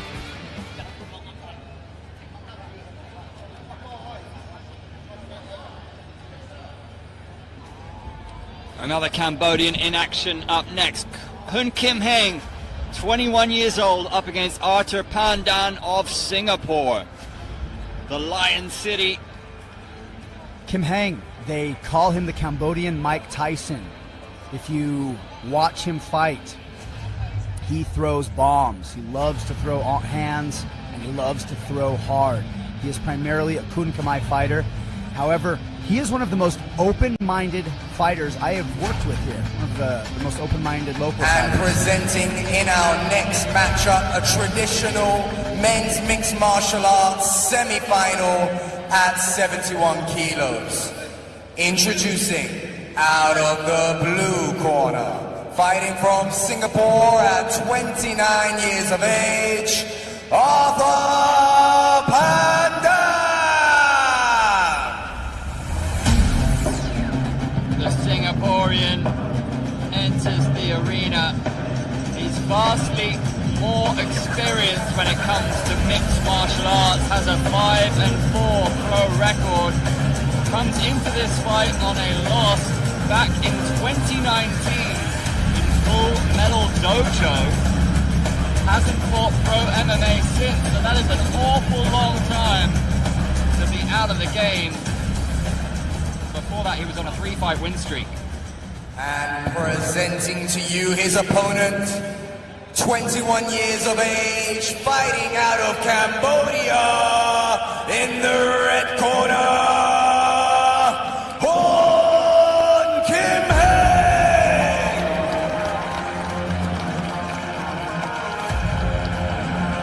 Hong comes to the Jiu-Jitsu gym several times every week.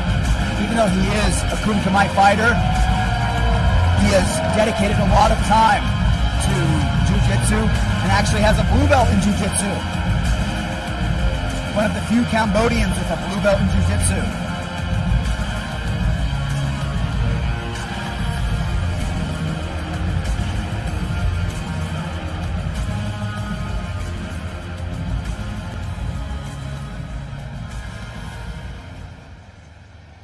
Our referee for this bout will be Chen Sila. Please begin the fight.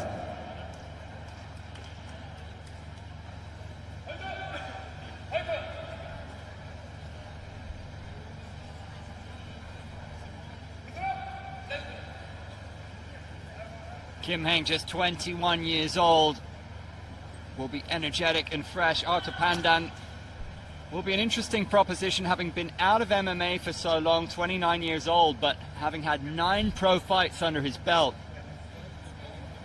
You imagine he'll want to mix it up and maybe try and take this fight to the ground against such a prolific striker as Kim Heng. Kim Heng, however, is a blue belt in Brazilian Jiu-Jitsu. He comes and trains Jiu-Jitsu with us usually multiple times every week. He's not afraid to go to the ground. He's an extremely humble martial artist, Kim Heng. He will come spar with us in the Jiu-Jitsu gym, and he doesn't care about winning. He only cares about learning, which is the mark of a true martial artist. He's obviously an athlete as well as a martial artist. You can tell by looking at him how strong and fit he looks. Yeah, he's built like a tank. In the gym, at the Kiri Dojo where we train, we call him Kong, like King Kong, because he is freaking strong. Both these gentlemen letting their hands fly in the early stages.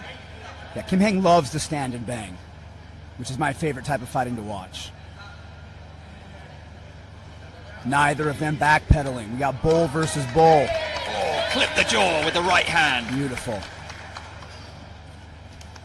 Oh, and another left. Arthur Pandan secures the takedown. As you can see, Heng has actually been working hard on his grappling, secures the top position and sprawls his hips back. Already you can just see there's a comfort level there which you don't always see. Yeah, Kim Heng looks so comfortable. So does Arthur, though. They both look very comfortable. Neither of them looking perturbed. Great matchup. Absolutely. Halfway through the first round, Kim Heng showing a little more pressure. Pandan lands a couple of right hands. Kim Heng got one of his own. And our first fall down of the fight into some ground and pound. Kim Heng not scared of the guard. Punches came raining down. The crowd went wild. Arthur Pandan's going after an arm. Kim Heng immediately postures up out of the triangle, which is the correct thing to do, followed by some ground and pound. Some savage ground and pound from the Cambodian. Look how he holds his head with his left and then throws those right hands. He's in the triangle again, but he is here every day. Kim Heng is there in that triangle position every day. He's not scared of it. A little bit of blood drawn. No surprise. Both fighters are here to win. We have a fight on our hands. Leading left hook from Arthur Pandan, the Singaporean. Nice 1-2 from Good Kim connection. Yeah. Nice right hand. Tagged him. From the Cambodian. 20 seconds to go. Arthur starting to backpedal a little bit. He was giving more pressure early on, but here in the last half minute of round one, he's starting to become more of a runner. Some speed and explosion from Kim Heng. He's found his range.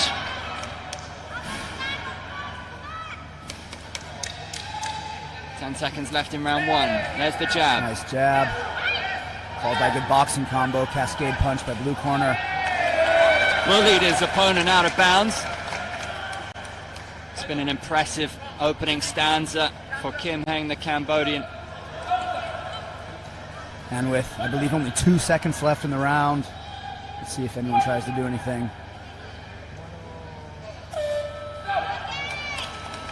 Well, you imagine that the home corner, if you will be quite happy with that. Excellent performance, especially against such a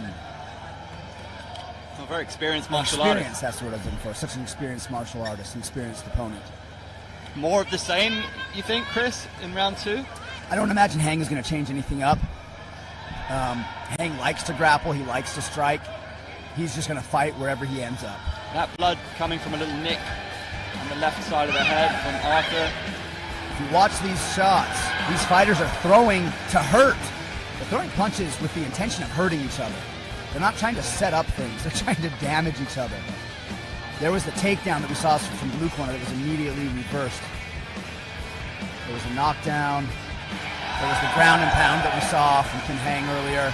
That was probably the most significant part of the round. We saw a few submission attempts from blue corner, but nothing that was very threatening. Adjust your gis, adjust your belts. Oh, looks like they're not making them adjust their gis. It's a lively crowd here as we head into the second and final round. This men's semi-final. Kim Hang in the red, Arthur Pandan of Singapore in the blue. Kim Hang using some feints, which is something we don't see a lot of from Kun Khmer fighters. Set up that big right. Lands the left. Nice lead left hook. Left jab, sorry. Doesn't mind a firefight. No, I think Kim Hang wants a firefight. If you look at Kim Hang's neck, he is not afraid to get hit in the head. He has a strong posture. Well, interesting. Once more, Kim Hang has been able to bully his opponent out of bounds. One more, and that's the fight. It's a great strategy. It's giving me sumo wrestling vibes. Yeah, absolutely. If you can control the designated area, like you're the person in control of the fight. Oh, beautiful head kick with the shin right on the chin.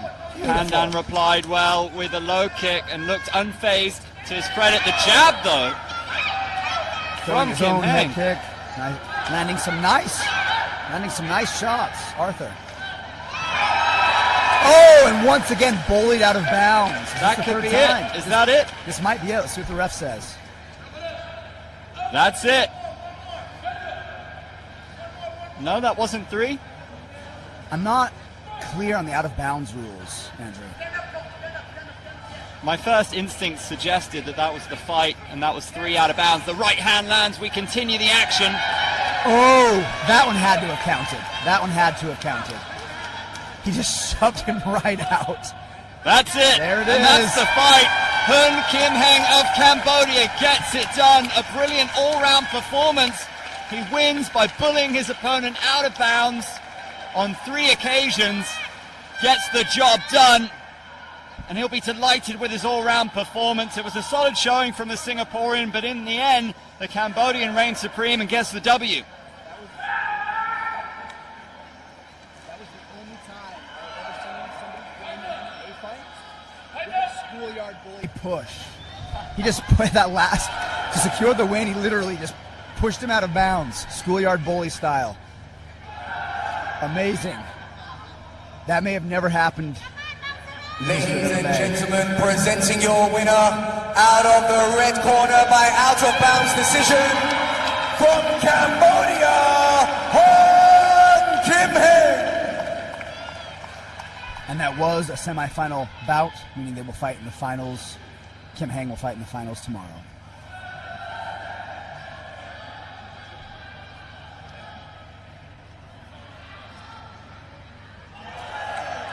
A massive victory, and the crowd still on the edge of their seats as Rin Sarot, another Cambodian, is in action over on mat 2.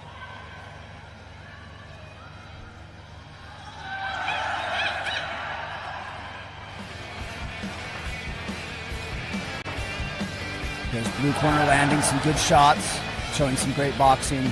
Kim Hang showing that he's not scared to enter into a boxing exchange. There was that beautiful shin kick to the jaw. We saw Kim Hang land. I couldn't believe that Arthur just wore it. Look at that, he just pushed him out. This may be the only MMA fight in the history of MMA that was won by just a double hand push. Beautiful. Well-deserved victory. Kim Hang constantly putting himself in uncomfortable positions, constantly. There might be some issues with this fight, I was told. There might be another medical issue.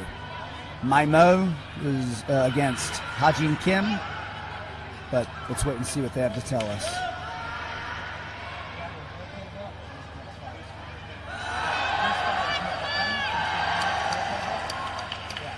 Okay, it looks like Hajin Kim has had a medical issue and won't be able to compete. Mai Mo is going to receive the bye victory, is what it's looking like. Well, what a day it's turning into for Cambodia, by hook or by crook. Yeah. They're putting together these wins. Yeah. My Mo, I saw him compete many years ago on Full Metal Dojo, and I remember the fight on YouTube got 350,000 views or something. He's a very popular fighter here in Very Cambodia. popular fighter. He also puts on a show. I wish we could have seen him fight because he likes to put on a show. He likes to get the crowd yelling. He likes to get the crowd cheering. He's one of those fighters that's not just in it to win it. He's one of those fighters that's in it to make fans, to put on a show, to be entertaining. Well, we're going to get the official decision on this one. And unlike... Ladies and gentlemen, our next bout, traditional MMA men's 77 kilos, will be ending as a walkover due to medical injury of Ha-Jin Kim of South Korea. Our winner will be Mo of Cambodia. Now, we've seen a lot of people wearing black belts in the traditional uniform. My Mo is one of the few fighters here today with an actual black belt. He has a black belt in judo. He's one of the most experienced MMA fighters in the country.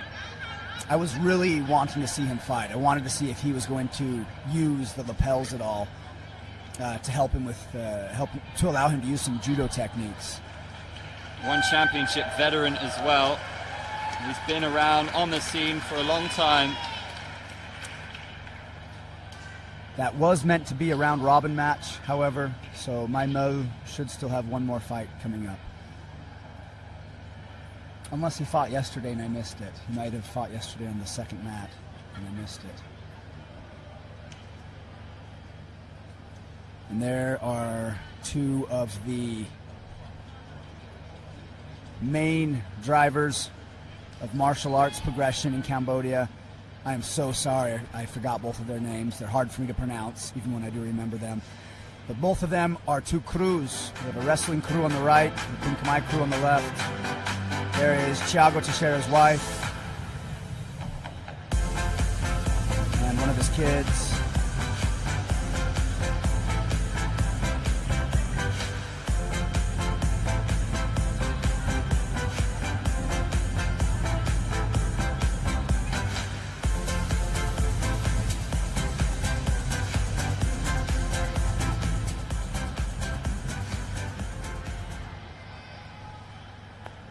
Ladies and gentlemen, we bring to you our next bout, a traditional men's mixed martial arts competition.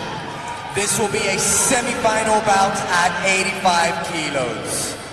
Introducing out of the blue corner, he's a crowd favorite representing Cambodia at 35 years of age, Thiago.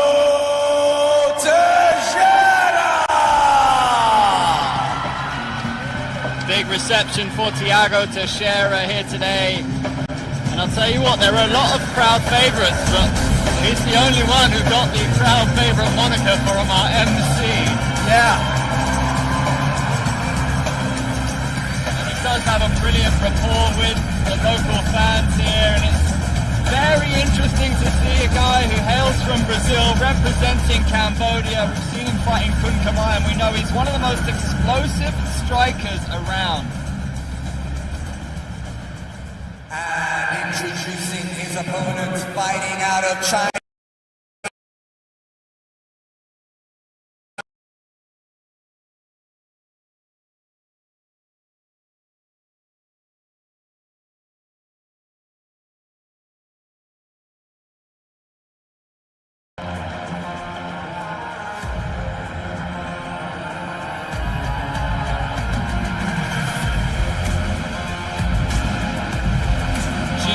Yan entering the arena, 22 years old.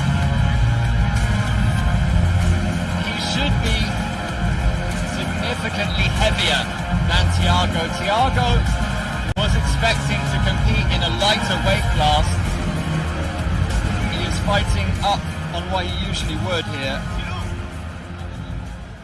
Our referee for this bout, Netlink.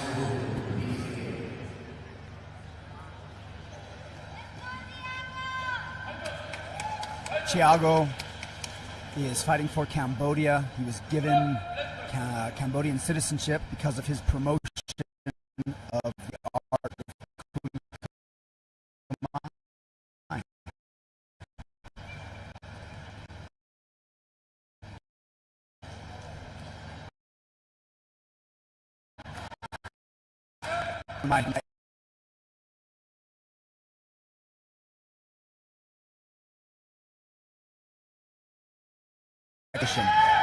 He's got deadly elbows. Of course, elbows to the head not allowed here. Thiago Teixeira, a real crowd pleaser, explosive, looking to explode with the jab.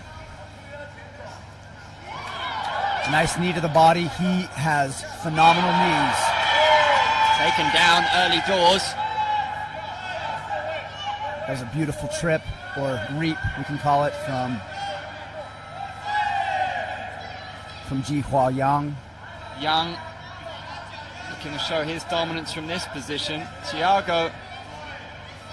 Yang doing a great job at keeping his balance. You can see Thiago is trying to control Yang's hips and control his posture with his grip. And this will favor Thiago, seeing the fight stood up now. This is where he wants to be.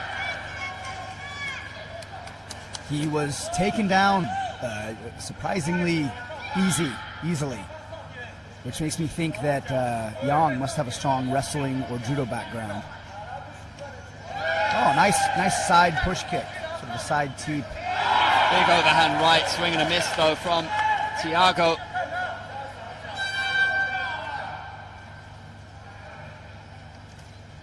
Ooh, nice little pull away jab there, and an inside leg kick. And to the body. Beautiful technique from Yang. Yeah, I'm very impressed with his setups so far. Body shot from Teixeira. To a clinch and a front head and arm throw. Thiago immediately pulls guard, closes his ankles into a closed guard, and grabs Yang's upper torso in an attempt to control his posture. Yang looking very well rounded. Yang throwing some of those rabbit punches to the body, waiting to be stood up. Sometimes all you can do is wait for the referee to stand you up. You're just stuck in a neutralized position. Good front kick from Thiago. Minutes to go in round one. Lovely side kick again from Yang. Those side kicks from Yang are beautiful. He's landed three of them already. And they wouldn't look out of place in a Bruce Lee movie. I don't think we've seen three side kicks land combined so far, and he just threw three in one round that landed. Uppercut. Nice counter from Thiago. Oh. Slick and explosive hands. Good boxing combination. Yang again going for the takedown in the grappling. Thiago again going for the guard position. I feel like Thiago would do better to try to fight back to his feet here instead of trying to fight from the guard, from his back and butt. You can see him trying to use his legs to control the lower posture and his arms to control the upper posture of Yang. Stalling is a great way to get back to your feet. Stalling is not a great way to earn you a victory for the round. 10 seconds to go in round one. Thiago Teixeira in the blue. Nice Yang feint. of Chinese Taipei in the red. Fighters let their hands fly at the end of the round. Excellent performance by both athletes. Beautiful grappling from the red corner. Beautiful striking from both athletes.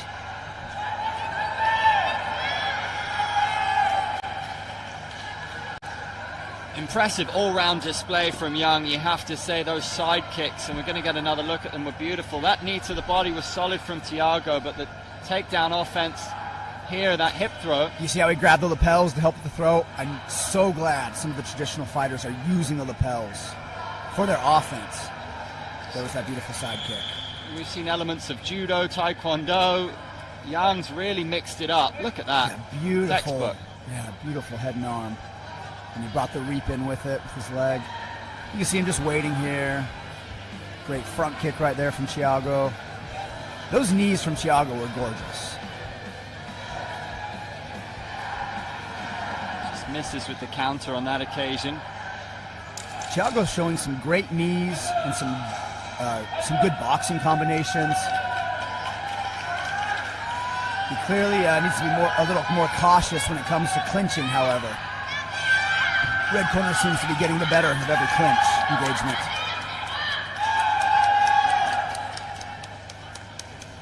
It's a big test for Thiago. This second round now, 3 minutes. Big test for both of these athletes. Yang fighting someone who is truly a master of kickboxing. And Thiago in his first MMA engagement. Caught him on that time. Those hands are flying. Yeah, if he can connect with those hands, he can do some good. He's just not experienced enough with stopping takedowns, unfortunately for him. The crowd gave a huge response to those shots landing from Thiago Teixeira. But this is the position he does not want to be in. He wants to be in the center of the mat, throwing hands.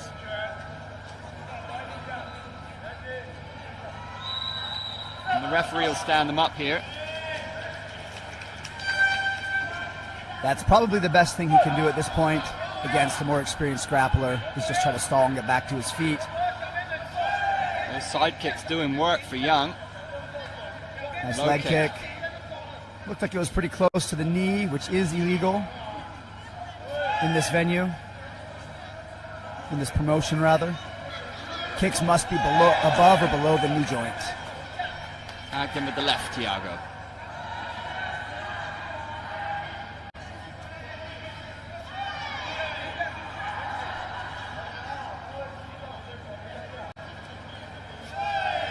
Yang using the jab. Both fighters keeping their hands nice and high, both knowing that their opponent is quite dangerous. Good leg kick. And Thiago went high on his last shot with going for the head kick, switching it up a little bit. That was a heavy hook that Yang slipped under. And was able to secure another takedown. From Case Katami into a half guard position. Unfortunately for Thiago, half guard position is a great position for the guy on top in MMA, not so much for the guy on bottom. Yang dishing out ground and pound, less than a minute to go in the contest. Thiago's using that left knee shield to push his opponent away, but then he's also trying to pull him on the lapel. Unless Thiago knows any specific sweeps or scissor sweeps from there, I think he should have let go of the lapel. Thiago Teixeira looking to unleash some of those big shots. In a straight kickboxing match, you would have to give this, you'd have to, on paper, give it to Thiago. But in this MMA match, Thiago seems hesitant to engage in his kickboxing, probably because of all the takedowns, which is allowing Yang to outperform Thiago in the kickboxing. Another side kick from Yang. He's shown an excellent range of weapons, the gentleman from Chinese Taipei. Yes, his range control is phenomenal. I'm extremely impressed. Some jabs. 1-2 from Thiago.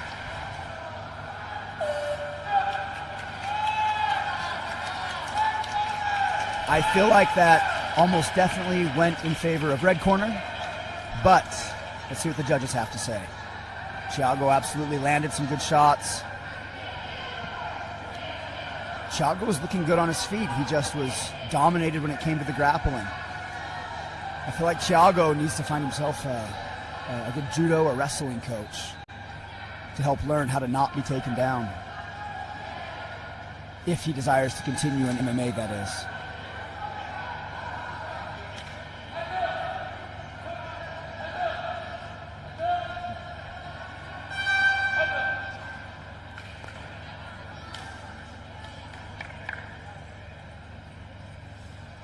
Ladies and gentlemen, presenting your winner out of the red corner, Jihua Yang.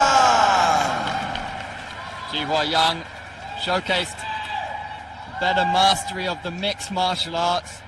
Those side kicks, those takedowns, had much more authority when the fight went to the canvas. Thiago landed some great shots. He let his hands go, looked explosive at times, but I was extremely impressed with Yang's takedowns and side kicks. Those were the best side kicks we've seen yet. Today, get another look at them. See the hands. Nice right hand from Thiago. Landed brilliantly at times, didn't they? Look at these takedowns. Look at that reap. He does that reap with his left leg as he's doing the head on throw. There. Oh, it almost looks like it's going to be a roundhouse kick. Absolutely. And it turns into a side. Nice disguise on it. That beautiful deception. A true martial artist. Learning how to use that deception. And some ground and pound by the red corner. Thiago with the knee shield, using it for pretty good defense, but apparently unsure how to use it for offense. And a well-deserved victory from Yang from the Taipei region. Up next, Hui Tang Wong from Hong Kong, China will take on Bebaz Oraz from Kazakhstan. An 11-year age gap and a 4 centimeter height difference, a 3 centimeter height difference between the two fighters. 85 kg in modern MMA coming at you. Oraz having a slight age, height, and weight advantage.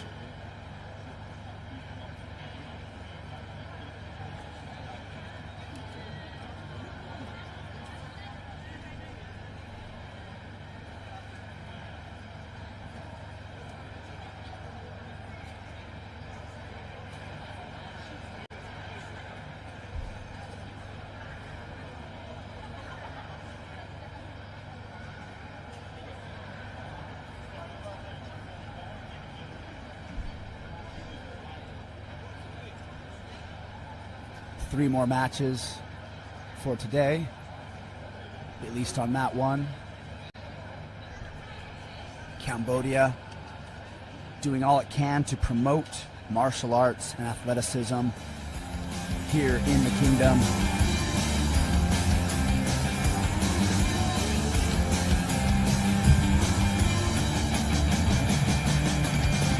Later this year, there will be the Khmer Mixed Martial Arts Prime Minister Award competition. The Prime Minister helping the arts, including the martial arts, to advance here in Cambodia. The Khmer Mixed Martial Arts Prime Minister Award competition this October, hosted by Cambodia, of course, will allow foreigners to compete in both professional and amateur MMA rule sets.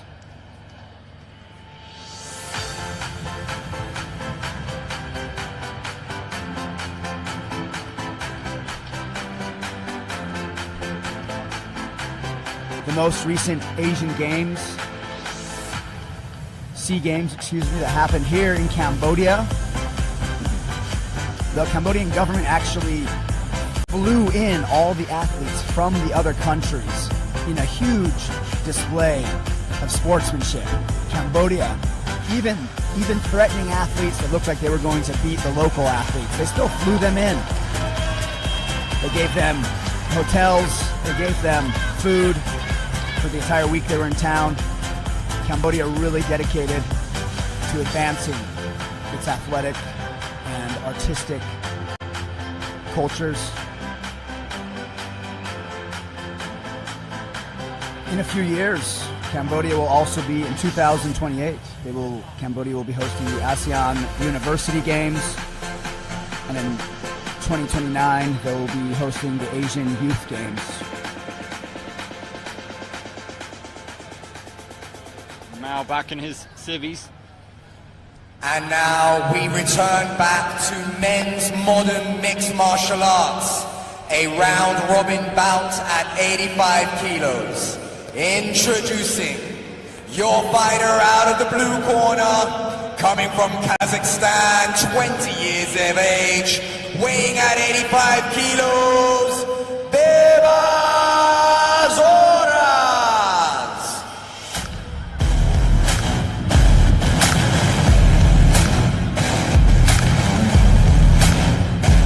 Oraz comes into the fight on the back of a 2-0 pro MMA record. He finished both of his professional MMA fights. His last bout was finished in the first round earlier this year in May. He won in the first round via punches from backmouth. His pro MMA debut was last year. He won that in the third round via guillotine choke. And introducing his opponent, 31 years of age, weighing in at 84 kilos, fighting out of Hong Kong, China, in the red corner, Hoi Tang Wong! Hoi Tang Wong returns to the mat for the second time today. The gentleman from Hong Kong, China got us underway against India's Pratmesh Deshpande. Hoi Tang Wong coming into this fight on the back of a loss. Unbelievable feat to compete twice in one day. What can he deliver here?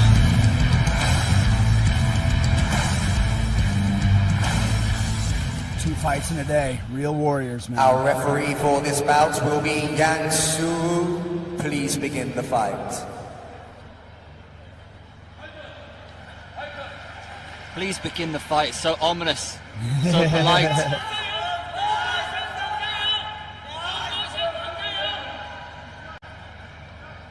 On paper, you have to say that Oraz will be the favorite going into this one. Fresher, got that pro undefeated MMA record with 2 stoppages on his name.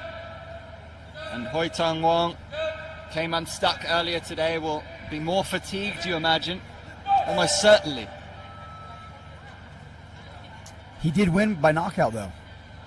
Correct? In his first round? Maybe I'm thinking of somebody else, but he was the first fight of the day, wasn't he? Yes. No, he lost. Oh, he lost. Oh, I'm thinking of a different fight. My apologies.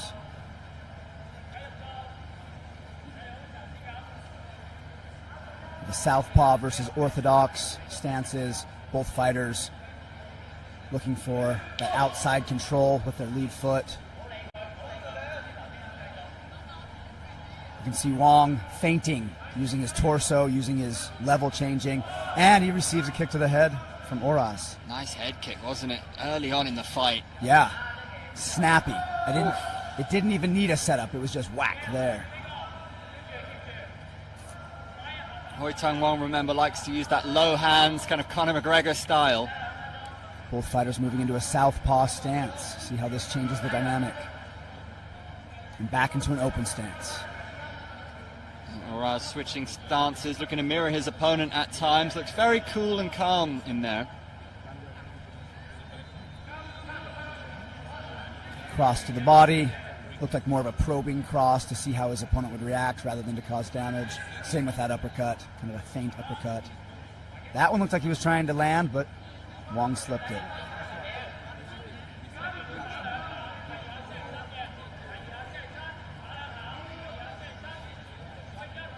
Oraz again, cross to the body. Followed by a boxing flurry and pushing him out of bounds. We've seen yesterday and today how effective that is, intimidating your partner until they get out of bounds, or just pushing them physically out. It's easier said than done, but there you need to use your footwork to move laterally, right? That should be the goal, especially when you're in an open stance like this, where one opponent is southpaw and the other one is orthodox. You should be trying to move laterally or circle around their lead leg. A pair of left hooks landing for Oraz, and has he stepped out of bounds once more, Wong? That's what it looks like. He's in trouble now. I mean, I guess if you're going to lose a fight, I'd rather lose by stepping out of bounds than having my face punched in. So There is that. maybe it's not the worst thing in the world, but he should try to engage more. He should try to move more laterally. Beautiful spinning kick to the head. Oh, he stepped out of bounds again. No way. Is that the end? And that's all. the end. That's all she wrote. A disappointed looking Hong. He looks slightly embarrassed. You can see by the smile on his face. Wong losing his second fight of the day. Remember, he looked like he might have been winning the opening bout of the session. It went to a lightning round and he lost to Pratmesh Deshpande of That's India. right. I remember now. That's right. Came out with that big shot in the lightning round.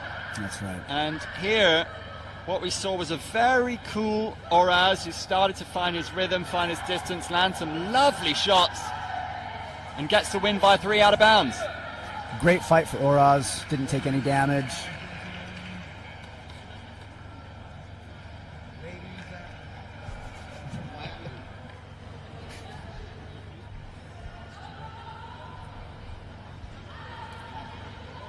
Looks like the announcer's mic has been cut.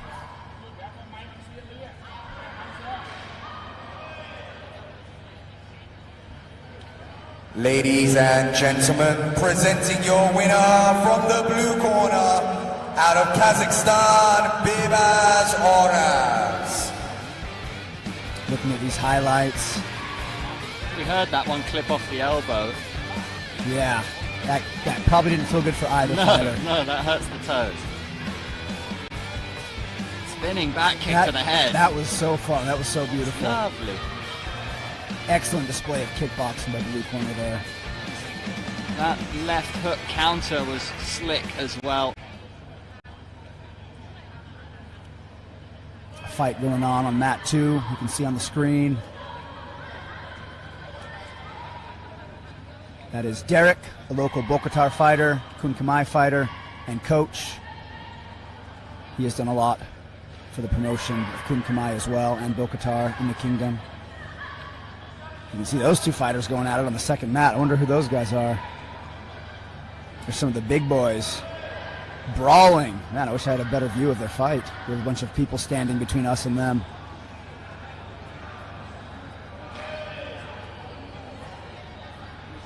Well, just a couple of fights left. They've flown by. I must say I'm a fan of the layout in terms of the rule set. It lends itself to action and quick pace. It's very spectator friendly. Yeah, watching these fights, I haven't even noticed that I've been working. It's just been so fun watching these exchanges. And we have seen a nice variety. As we expected, we've seen different styles. We've seen some good submissions. We've seen knockouts. We've seen drama. We've seen lightning rounds. We've seen very evenly matched bouts at times as well. There's Kim Hang on the screen.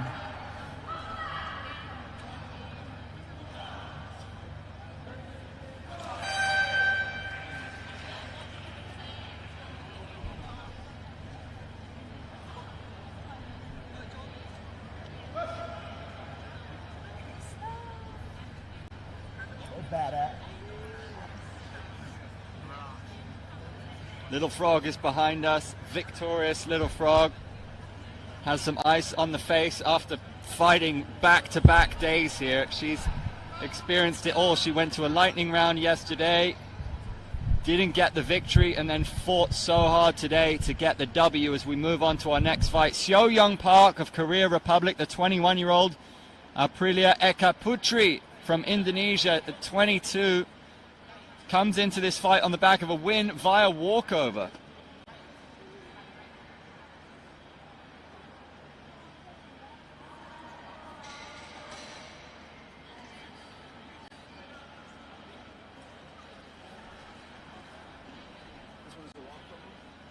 No, Aprilia got the walkover earlier on.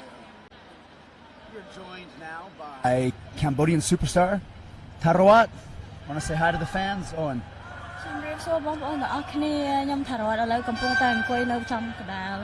Chris and Andrew. Exactly. Exactly. I completely agree. I understood 2 of those words, Chris and Andrew. This has been such a cool couple of days here at the second edition of the Asian MMA Championship. The crowd have loved it, and they went wild when Little Frog got the victory here today. That must have been a cool feeling, winning in front of the Cambodian fans. There's a bit of a weight disparity in this upcoming fight. 5 kilo difference. If you weigh 49 pounds and your opponent weighs 54, that can make a huge difference in the fight. 5 kilos when you're a heavyweight is not a huge deal, but 5 kilos as a lightweight is a much larger percentage of weight.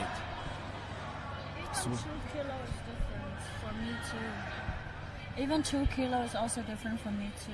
Oh yeah, especially at the smaller weights. Yeah, want it or not, it's still there, heavier. Yeah. You don't really notice it when you're training. When you're training, if you spar with a partner that's like 5 kilos bigger, no big deal.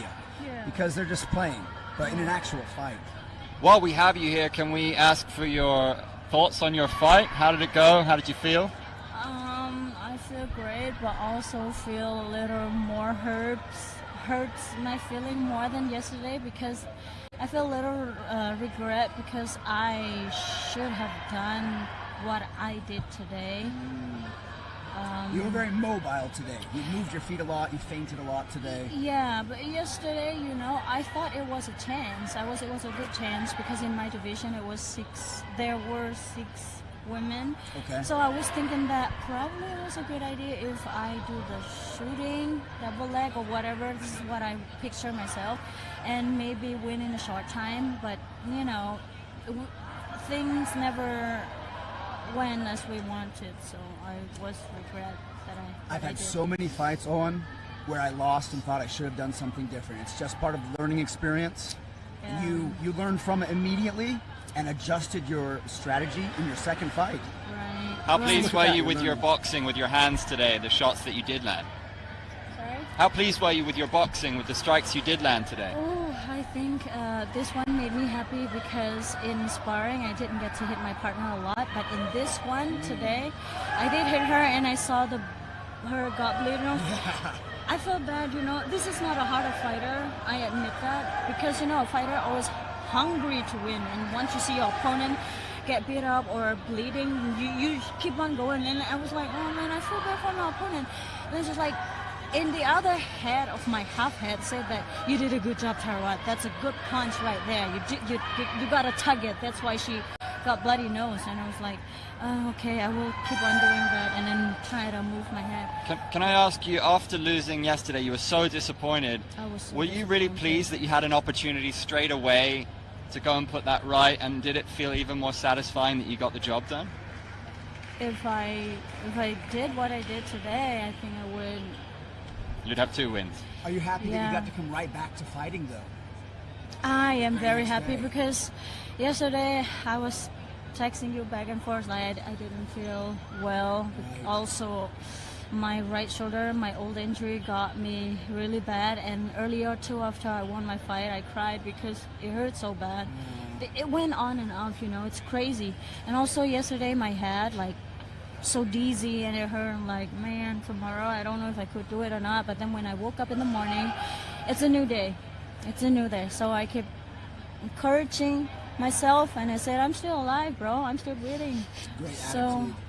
so yeah, let's do it until my last breath. You have such a good attitude. Thank you so much. A warrior's attitude. Thank you so much. I appreciate that, Chris. 100%. Thank you, Andrew. How's the whole setup of the tournament been for you in terms of the deciding 1-minute round, fighting not in a ring or a cage but with the out of bounds rule? How have you found the setup? I don't really. How do you like the different rule set? It's a different How do I kind like of the MMA. different rule? Do you like that there's no cage wall, or would you prefer a cage? I don't care. You don't care? I don't. Spoken I like don't. a true warrior. I don't mind. Yeah, it didn't seem to affect you. You just went in there and started throwing hands. sort of Yeah, thing. yeah, and I always be aware because I see through my here the line, so I be aware that not to get out of the line because they will deduct Right. your point. Different kind of fighting. Having to always pay attention to the line. Right. So yeah, in fighting sport, you not only use your energy or power, you use your brain and Yeah. everything. That's now I understand more now. Isn't that great? Every time you take a fight, win or lose, you learn. That's so Of admirable. course, that's yeah, true. How did you feel in there when the judge's decision? Did you know that you'd done enough to win? I think so today. Yeah. Yeah.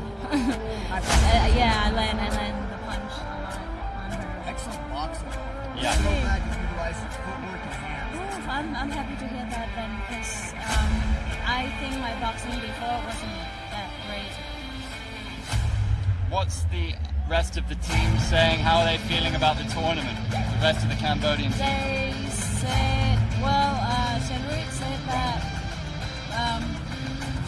pressure when I go because I lost yesterday and he saw me that I hurt my feeling and very disappointed. And he said that it's just today. The Cambodian previous fight has been really nice. We now return back to traditional mixed martial arts. This will be a round robin 54 kilo fight.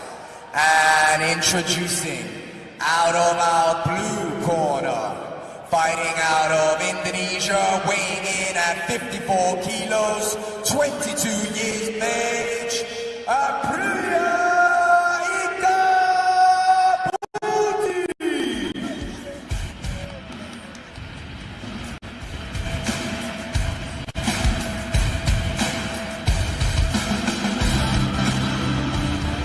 Aprilia will be fired up for this one. She got the walkover victory earlier due to her opponent not being able to compete, but now she gets a chance to fight. Now she gets a chance to showcase what she's put in years of work for.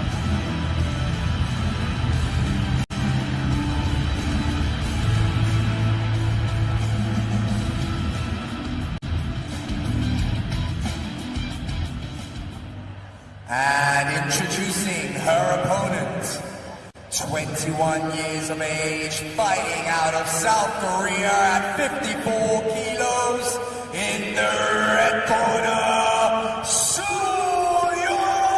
Park.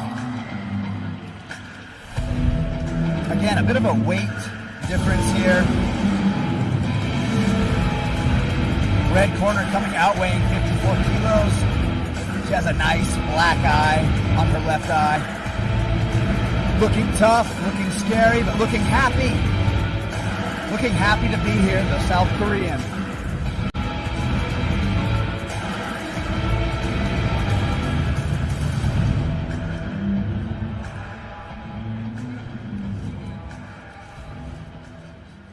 Our referee for this bout will be Jem Sheila. Please begin the fight. For this fight, Andrew and I are accompanied by Sam Tarawat. Oh, there's my fighter over there. I mean, my friend. I gotta go watch her. Fighting on mat 2. Yeah. Come back anytime you want. We would love to have you come commentate with Thank us. you. Congratulations, it's good to see you. This is a fascinating one. So Aprilia got the walkover while Young won on mat 2 via submission. So she'll be feeling incredible after getting the victory, but also Sure. she's had to fight. She's had a fight. Yeah. That could play in her favor or against. Push kick early doors from Aprilia. I like that sometimes, followed by an inside thigh kick. This is Sparta. I like when fighters come out to fight instead of coming out and being Almost friends. stepped out of bounds, did she? Couldn't tell. Yes, She did. Yeah, the red corner submits one of my friends who What she submission did? armbar. An arm bar. So she has some jiu-jitsu. She has some grappling. Excellent. Coming forward with a flurry of punches. This time, Young steps out of bounds. So 1 out of bounds penalty each. You get 3. Yeah. I wonder if this is how sumo wrestling started. And then after a few years, people just win by getting pushed out of bounds. Young with the takedown. Oh! Was that an up kick to the face? Looked like it. Followed by a knee. It's traditional MMA. The knee from Aprilia in the clinch. Grabbing each other's lapels and pulling your opponent into your punch rather than just throwing a punch. She I gets love it. bullied out of bounds. That's 2 out of bounds for blue corner. Aprilia needs to watch herself. Now is the time to be careful. With only 1 minute into the fight, she's been out of bounds That's twice. a long way to go if you're Soo-Young Park. I would just pressure her out of bounds right now and get the win. She has control of the gi and the belt, trying to use it to put pressure on her opponent, either for the takedown, took a knee to the stomach.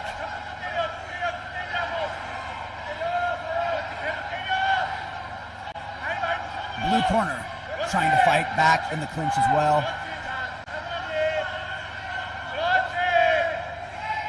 And a trip and a push and a tackle.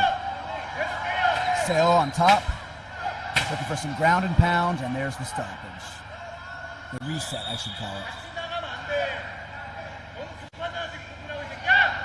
Halfway through the first round.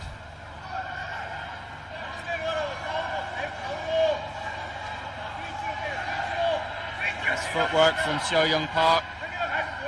She's got a 2-4 pro MMA record. She's fought for Shuto and Road FC. She has a win, 2 wins on Road FC. Blue corner throwing a front kick, but it's caught by red corner, and the takedown secured. Straight into a full mount. We know that Seo has some great grappling abilities.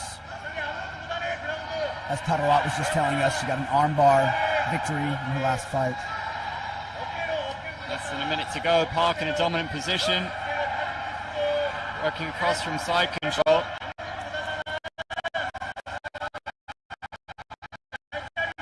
Blue corner trying to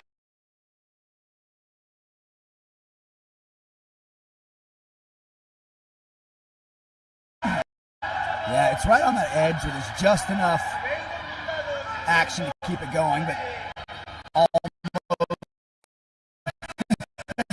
just enough to stop.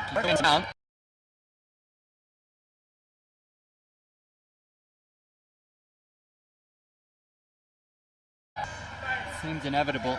Yeah. With 16 seconds left to go, I wish you would have just let the clock run out on the ground, but it's okay. Let's see if we can see some action here in the last few seconds. Aprilia landed a stiff jab. Lots of pressure from red Got to corner. be careful. She's backing away. The right hand from Park. She's finally moving laterally, though. Good for her, the blue corner. Park went after that single leg, but runs out of time in round 1. So we're 2 out of bounds, and the groundwork probably got the better of the striking as well. You give that round to the South Korean. What did you think, Chris? Absolutely, the South Korean had the advantage in that first round. Something interesting, I'll take a look at highlights. You can see that Seo is putting more forward pressure. Yeah. Probably because she's the smaller opponent, but probably also because she's the grappler. She wants to get in close. There was that up kick to the face that looked terrible, looked very painful. A beautiful knee from blue corner. Another beautiful knee from blue corner. And those are scoring. That's some real positives for Aprilia's corner to focus on. In those clinch situations, dish out those knees, score those points, more of that. That jab as well was a solid shot, and that body kick, but gives the opportunity for a grappler to grab that lead leg. Seems like blue corner had the advantage in striking and red had the advantage in grappling. I feel like that round could have gone either direction.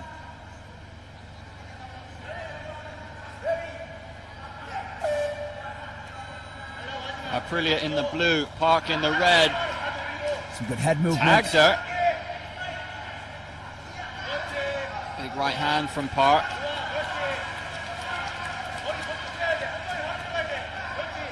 And sets up the right overhand. Red corner with an overhand. Such a favored move for an orthodox, shorter fighter. The big overhand right on the inside. Again, we see the knee in the clinch from Aprilia. Trying to resist the takedown, and must be careful she doesn't get bullied out of bounds again. Classic judo position here. Both competitors have opportunities to get a takedown. This is a matter of centimeters. But, of course, if no takedown is going on, the ref will stop it and make them keep kickboxing. Use it or lose it. Exactly. Those were some tired shots there from Park. Yeah, they look exhausted.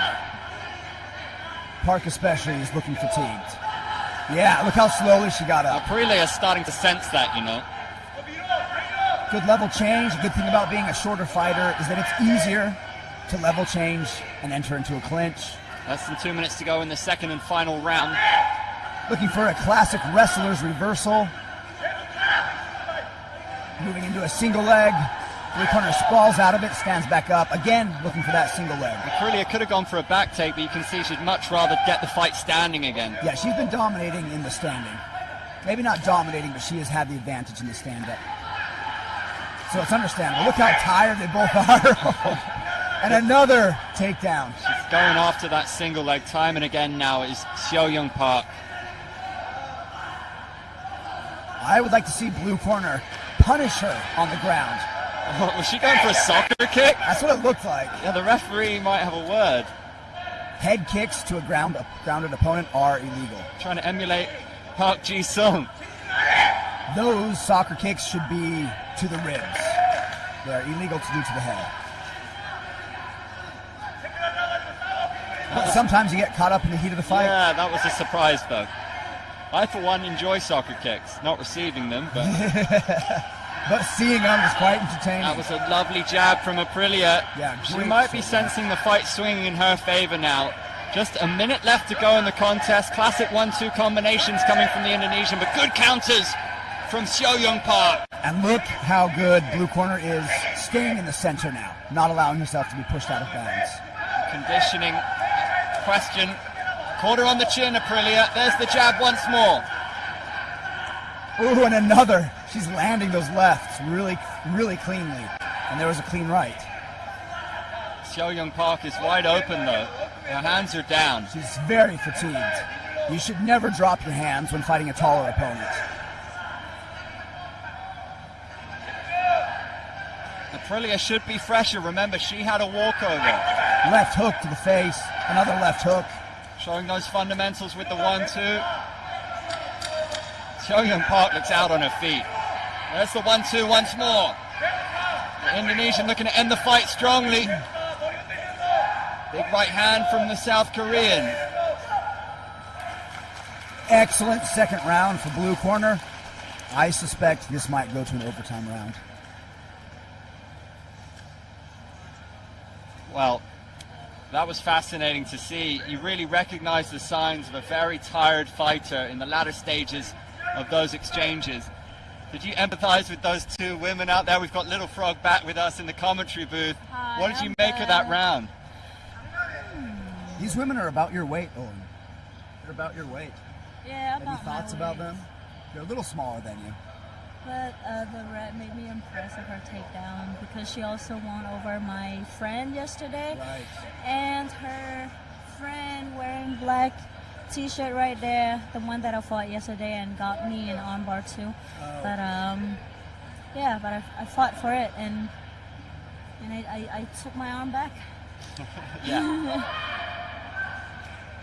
So See what the judges have to say. I'm really interested to see how they saw this. These two made me impressed though. Me too. Blue corner's boxing was so fun to watch.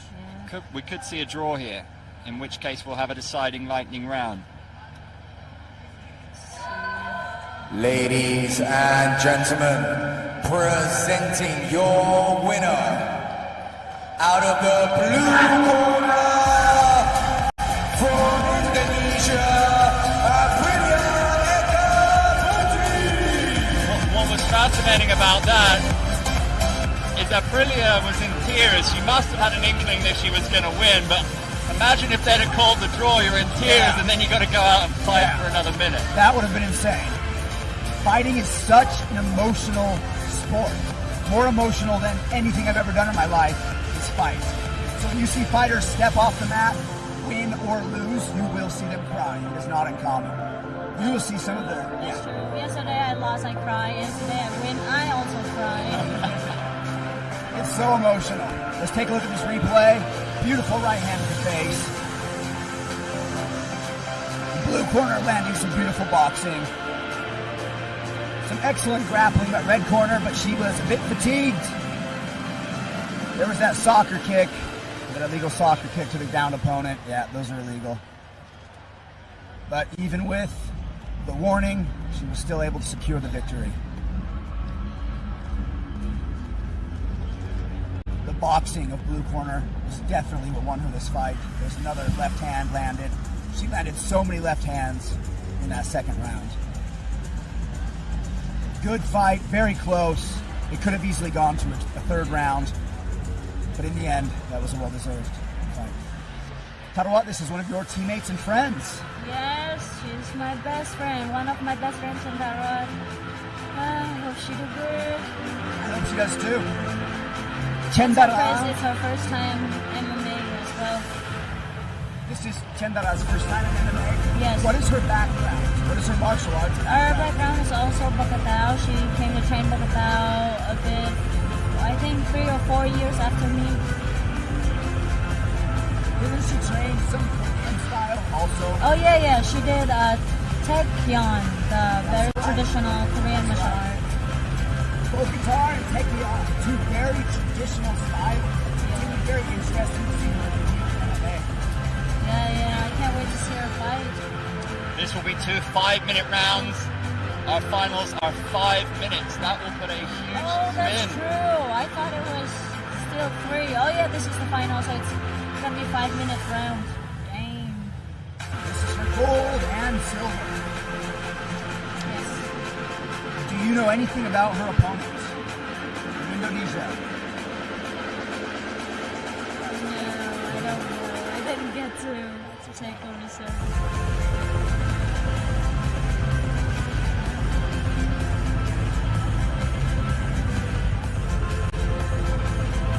What are you expecting from Kiev Chenderot in this final? What are her biggest strengths as a fighter? Her strength is good because when I train with her, she's smaller, way smaller than me, but she always tries to, she keep pushing. Yeah. What's the other word? Dominate? Yeah, try to dominate me when we were sparring. I hope she do good. If let's see the blue also do if she has a jiu-jitsu background or not.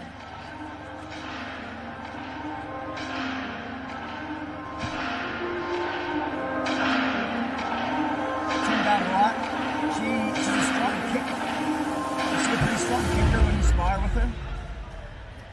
Yeah, I would imagine so. From Indonesia, our finalist in this women's 49-kilo category from Indonesia, Diana Puspitasari, will be taking on the Cambodian in the red corner. She saw her compatriot Aprilia get the W in the previous fight. The Indonesians will be riding high heading into this final.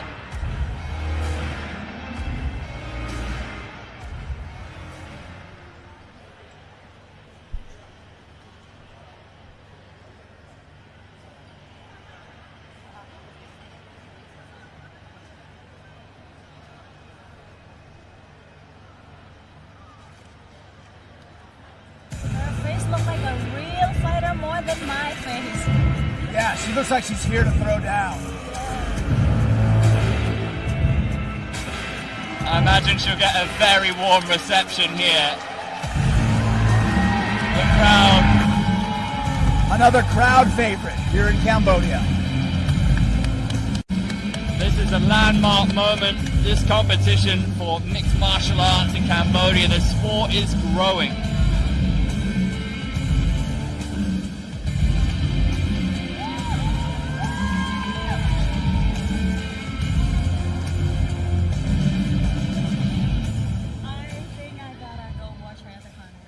Welcome, ladies and gentlemen.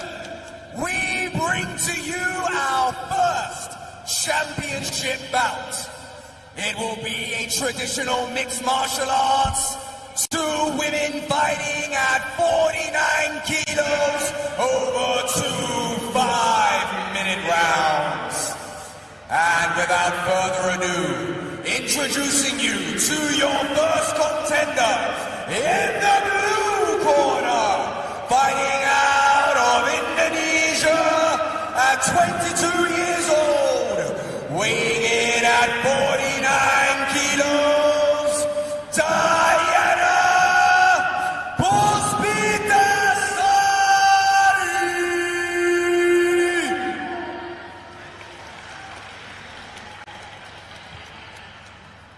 And introducing you to her opponent,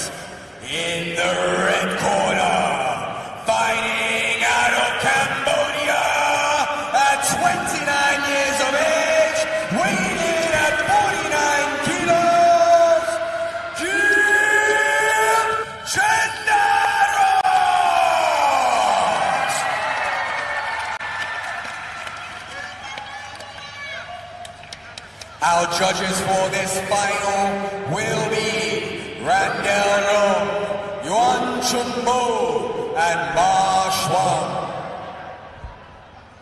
Referee Ao Shu Shen, please begin our championship fight.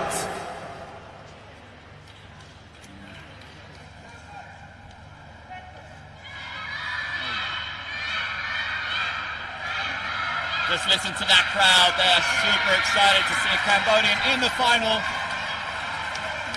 Indonesia have had a few highlights in this competition already, looking to create some special memories in this final. Diana in the blue, Chendarot in the red.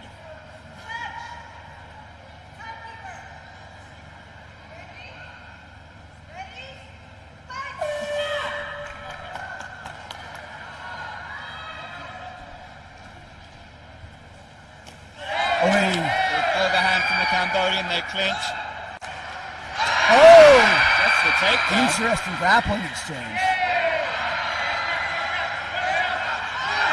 A ground and pound. Oh, she has the mounted triangle position. Chendarot with an impressive start to the fight. Chendarot is a Bokatar practitioner, and in Bokatar they actually do train quite a bit of grappling. So she is not unfamiliar. Chendarot seems massively fired up by this crowd. 5 minutes of action in each round for our final. That will make a huge difference. Yeah, she is here to win. And look how active she's trying to stay on the ground. Oh, as I say that. There we go.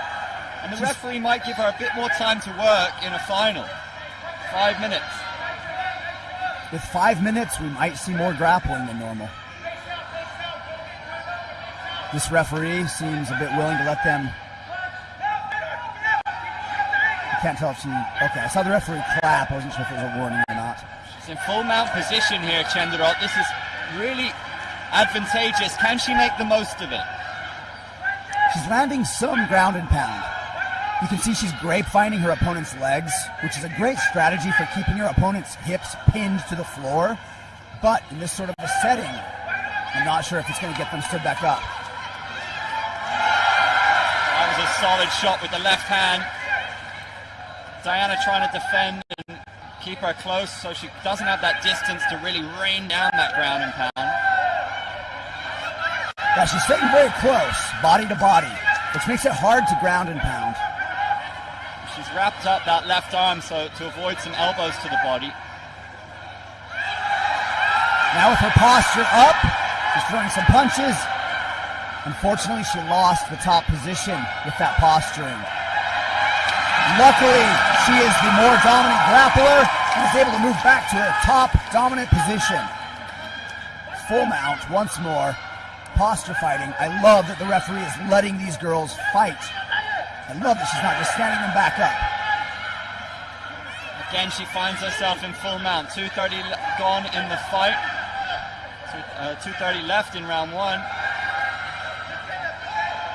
Diana trying to stall to get stood back up. How Turned out a lot, looking to punish her opponent. She had her hand in the face of Diana, and that's got to be so exhausting on bottom, Chris. Oh, it must be so exhausting. You're carrying your opponent's body weight. You're getting hit, and it's not just your opponent's muscles hitting you. It's your opponent's muscles plus gravity helping your opponent hit you. It sucks to be on bottom in an MMA scenario. Mighty Mei Wei, who had a rich career in mixed martial arts herself. The referee from Singapore decides to stand them up. With about 100 seconds left in the round, the fighters are fixing their gis, tying their belts, and re-engaging. Front kick.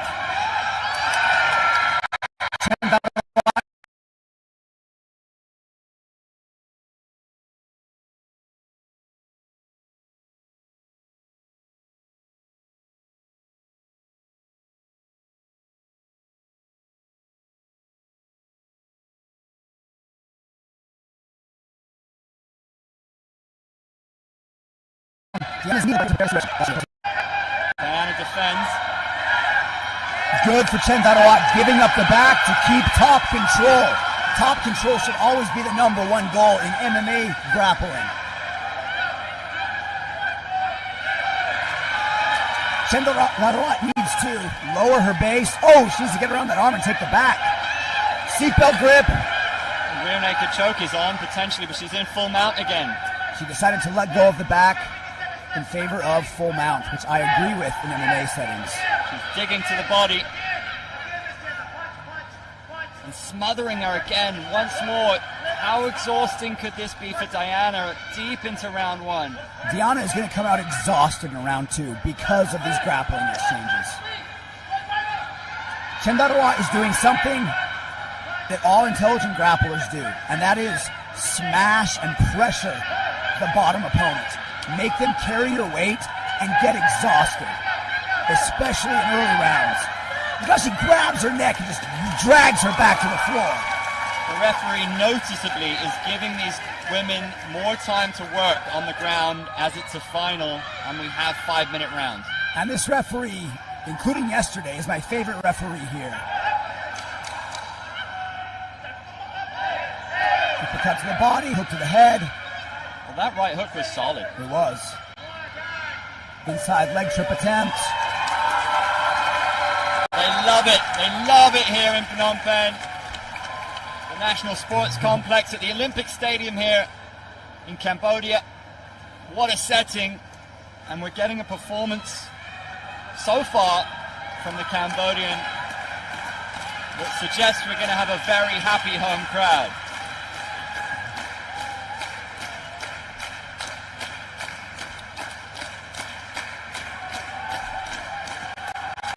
Blue corner.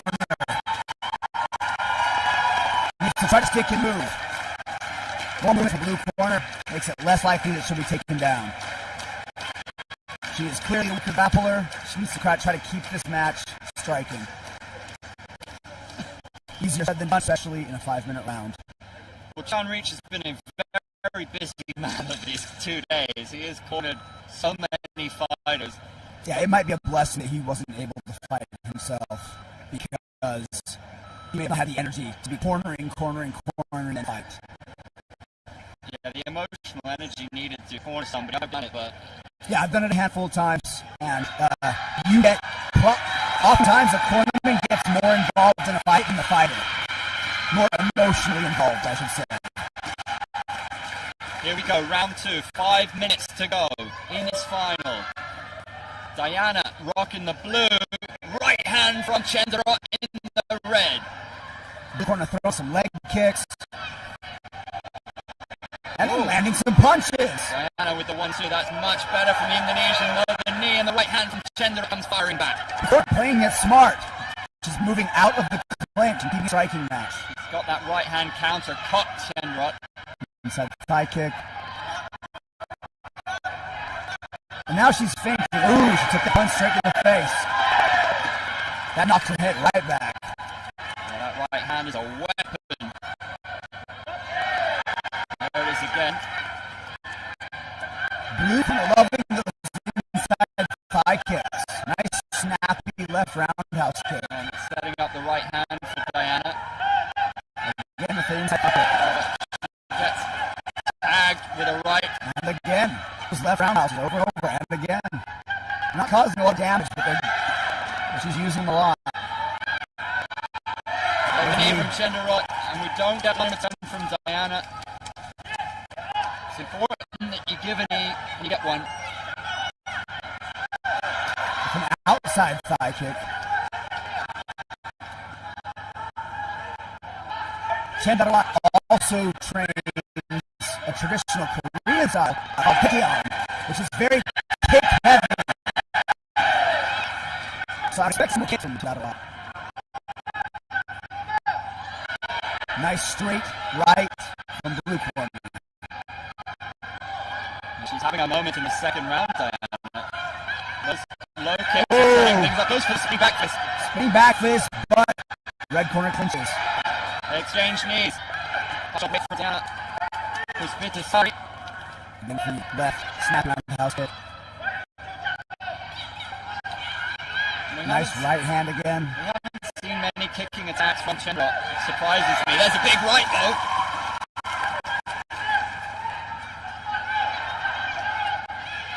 Ooh, nice hook to the chin.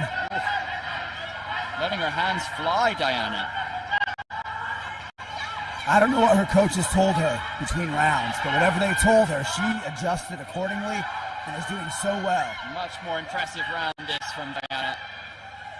2:30 to go in the contest. Inside leg kick. Chendaroa initiating the clinch. Those right hooks are solid. Yeah, Diana's doing a great job at her grappling defense. She's getting away from the clinch exchanges, and she's moving out of them with strikes, which will further deter her opponent. Well, the pendulum really is swinging the way of the Indonesian, which is done back previously, but that's more like it from Chendaroa.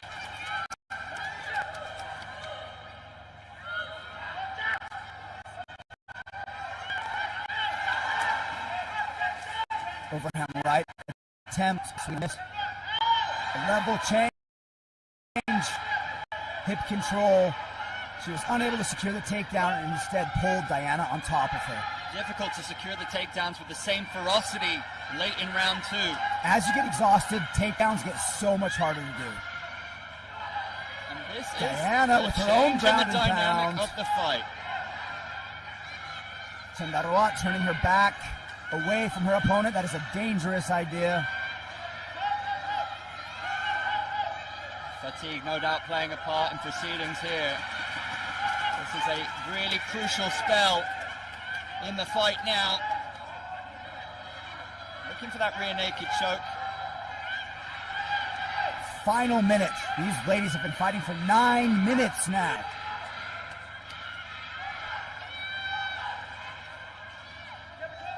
Maywee, is she going to let this go? There's not much action coming from Diana here. Chendaroa trying to stall. I can't imagine she wants to get back to her feet though.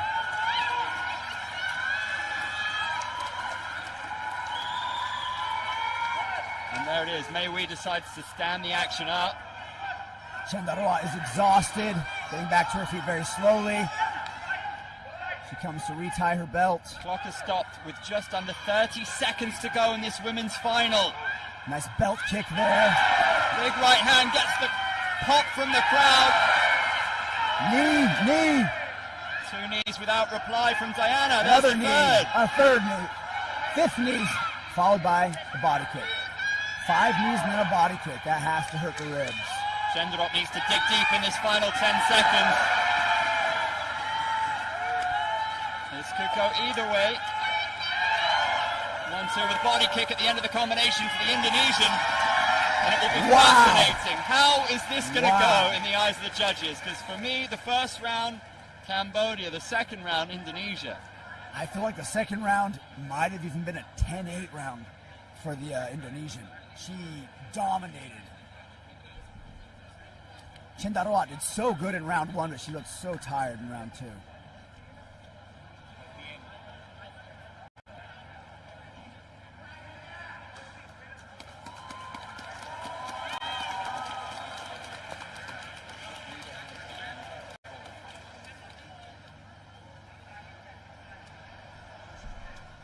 I'm thinking we're going into a third round. Yeah, that's the vibe I get, and it would be some drama here.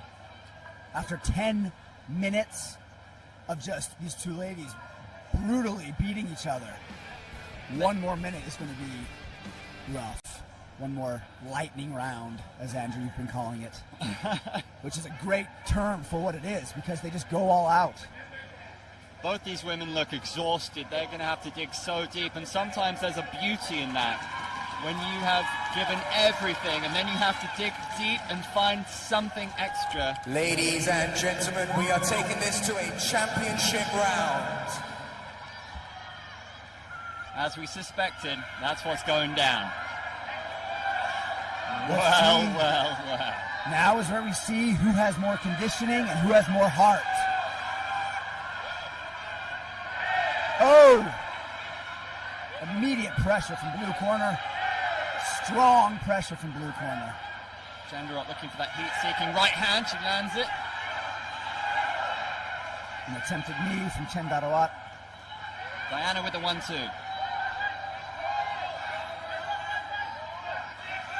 Chenderot. She lands the right hand but gets a body kick counter. Chenderot is backpedaling more than I'd like to see. Nice right overhand. Another body kick from Diana. Ooh, and high kick from Blue. Kicks score more than punches. Blue corner has really snappy kicks. But she's cracked her with a big one there. Oh, that hook looked brutal. Came right off the chin. Just 10 seconds in this Another final. right hook. They're going to war. She grabbed the leg but couldn't finish it. Diana with the body kick. Those body kicks might be enough to win the fight for her. Both women exhausted, but Chenderot showing her exhaustion a bit more. Phenomenal final round. High drama here in Phnom Penh. Both women had their moments. I sense the body kicks may have been enough. Chenderot, though, with some huge right hands. I feel like Blue Corner just did more damage that last round. She landed some really flush hooks. I feel like the judges are probably leaning in favor of Blue Corner, but let's take a look and see.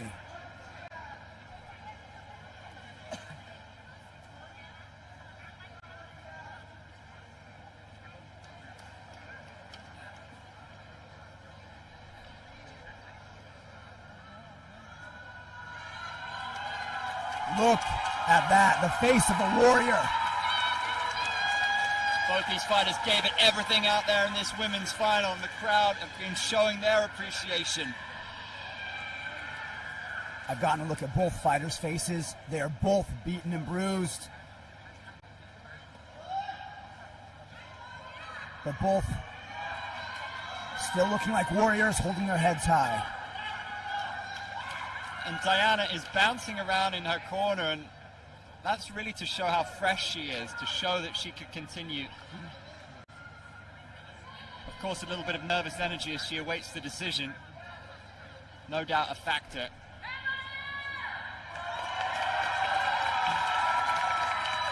The crowd are so hyped for this.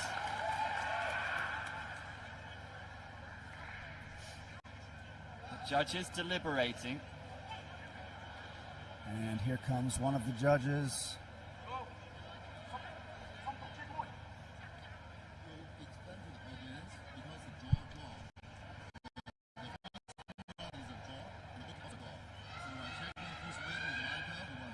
Wow, I'm not sure if you heard that. I think you did, but because it was a draw followed by another draw, depending on whose weight was lighter, that will dictate who won. We'll go across now to our MC with our decision.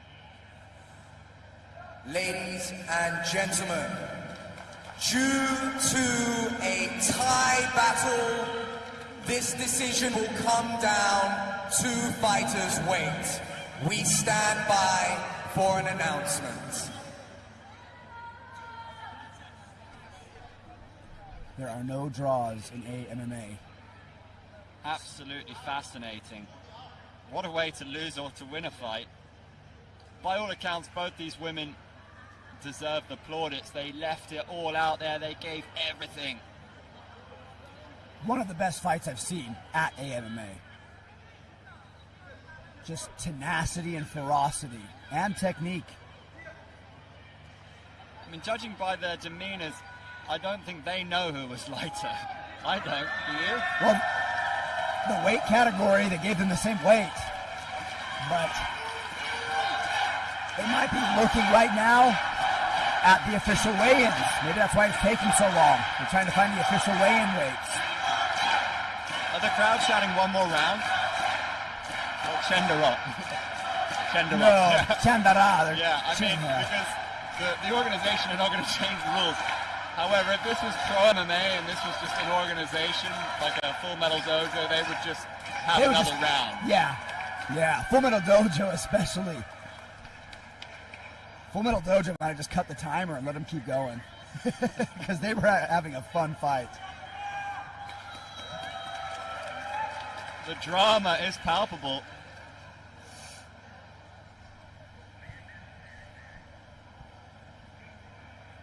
I think everybody here would happily see a rematch at some point between these two.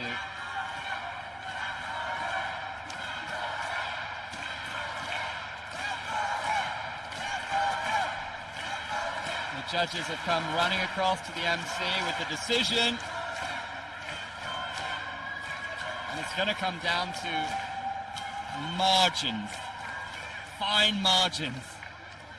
A fun, dramatic ending to today's event. I hope all of our final fights are this exciting.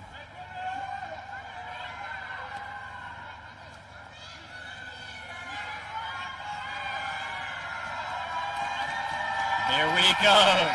It's going to come down to the merest of weights. Ladies and gentlemen, our judges have come to a decision of this championship bout. Due to ending in a tie draw, we have had to award the winning to the lightest.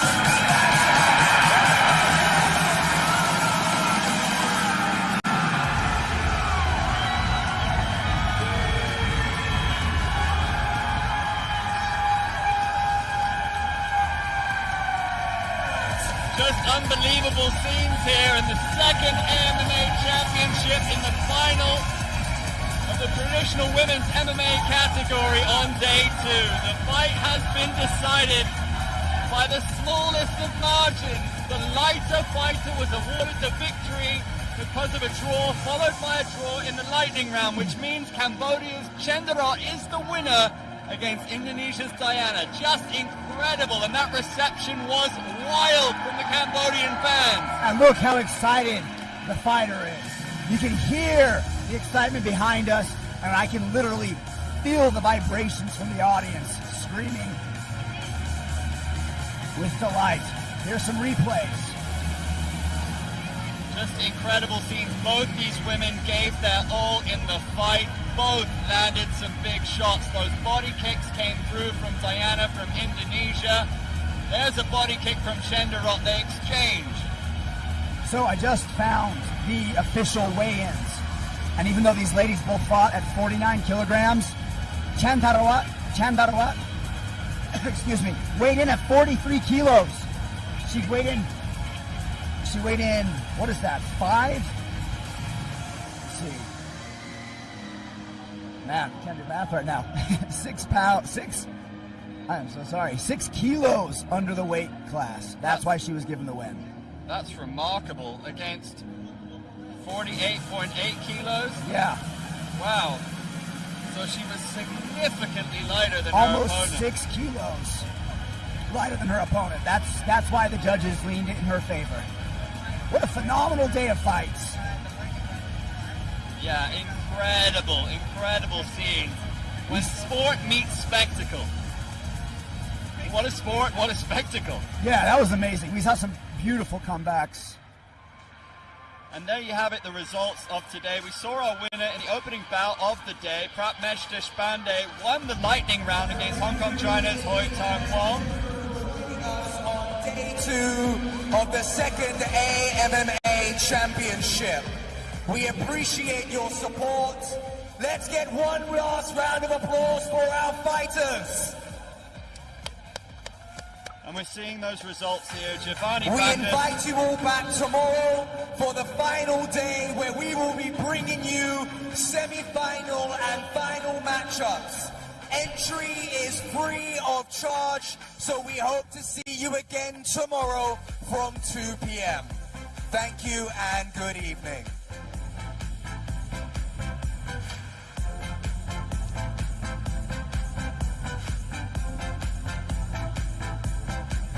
Some other results on screen for you. We had Little Frog in the commentary booth with us earlier. There's her result in colour. Tarot getting the win over Hong Kong China's Holly Kwan. And there we had Aprilia getting the win over Nausre Prov because of the walkover. Rene Catalan Jr. overcame Peng Sopana. That was a fantastic fight with great camaraderie shown by both fighters at the end of the fight. Musabek, the submission specialist, got the victory over Doron from Kyrgyzstan. There was a win for Hun Kim Heng, who showed excellent ground game as well as solid striking against Singapore's Arthur Pandan. And then Mei Mao got the walkover because Ha Jin Kim had a medical issue, so was not able to compete. That was a shame. We wanted to see what Mei Mao could do. I would have loved that as well. We saw Thiago Teixeira make his MMA debut today. Slightly overwhelmed from the grappling. Ji Hua Yang performed excellent, beautiful side kicks. Hoi Tang Wong versus Oraz, that was a great fight as well. Oraz won from out of bounds, I believe.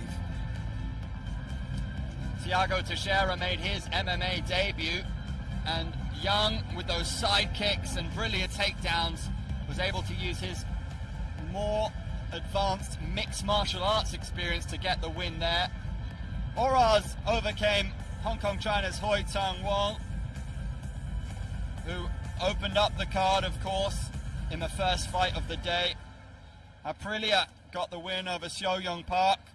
That was a fascinating battle. And then, as we just saw in our traditional MMA women's 49 kilo final, that was the biggest part of the day. The crowd went absolutely wild. Kiev Chenderot versus Diana Puspitasari from Indonesia went to a lightning round, ended in a draw. And because Chenderot ended up weighing significantly lighter, it is decided by weight. And when you see the disparity in weight between the two fighters, you have to hold up your hands and say, that's a fair way to decide it, Chris. Yeah, there's not a lot of weight cutting that goes on in MMA because the fighters weigh in the morning of the fights and they weigh in all 3 days. What a day of action it has been on day 2. Tomorrow, of course, will be our final day where the drama continues.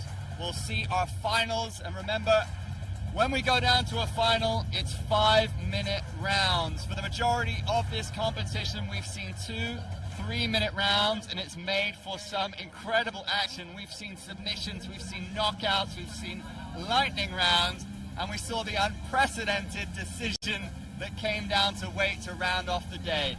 What a superb event it is turning out to be here in Phnom Penh, Cambodia. Do join us at the Olympic Stadium here tomorrow. We'll be back and we'll look forward to seeing you. I'm Andrew Whitelaw alongside Chris Kennedy. We'll see you tomorrow. See you tomorrow, Andrew.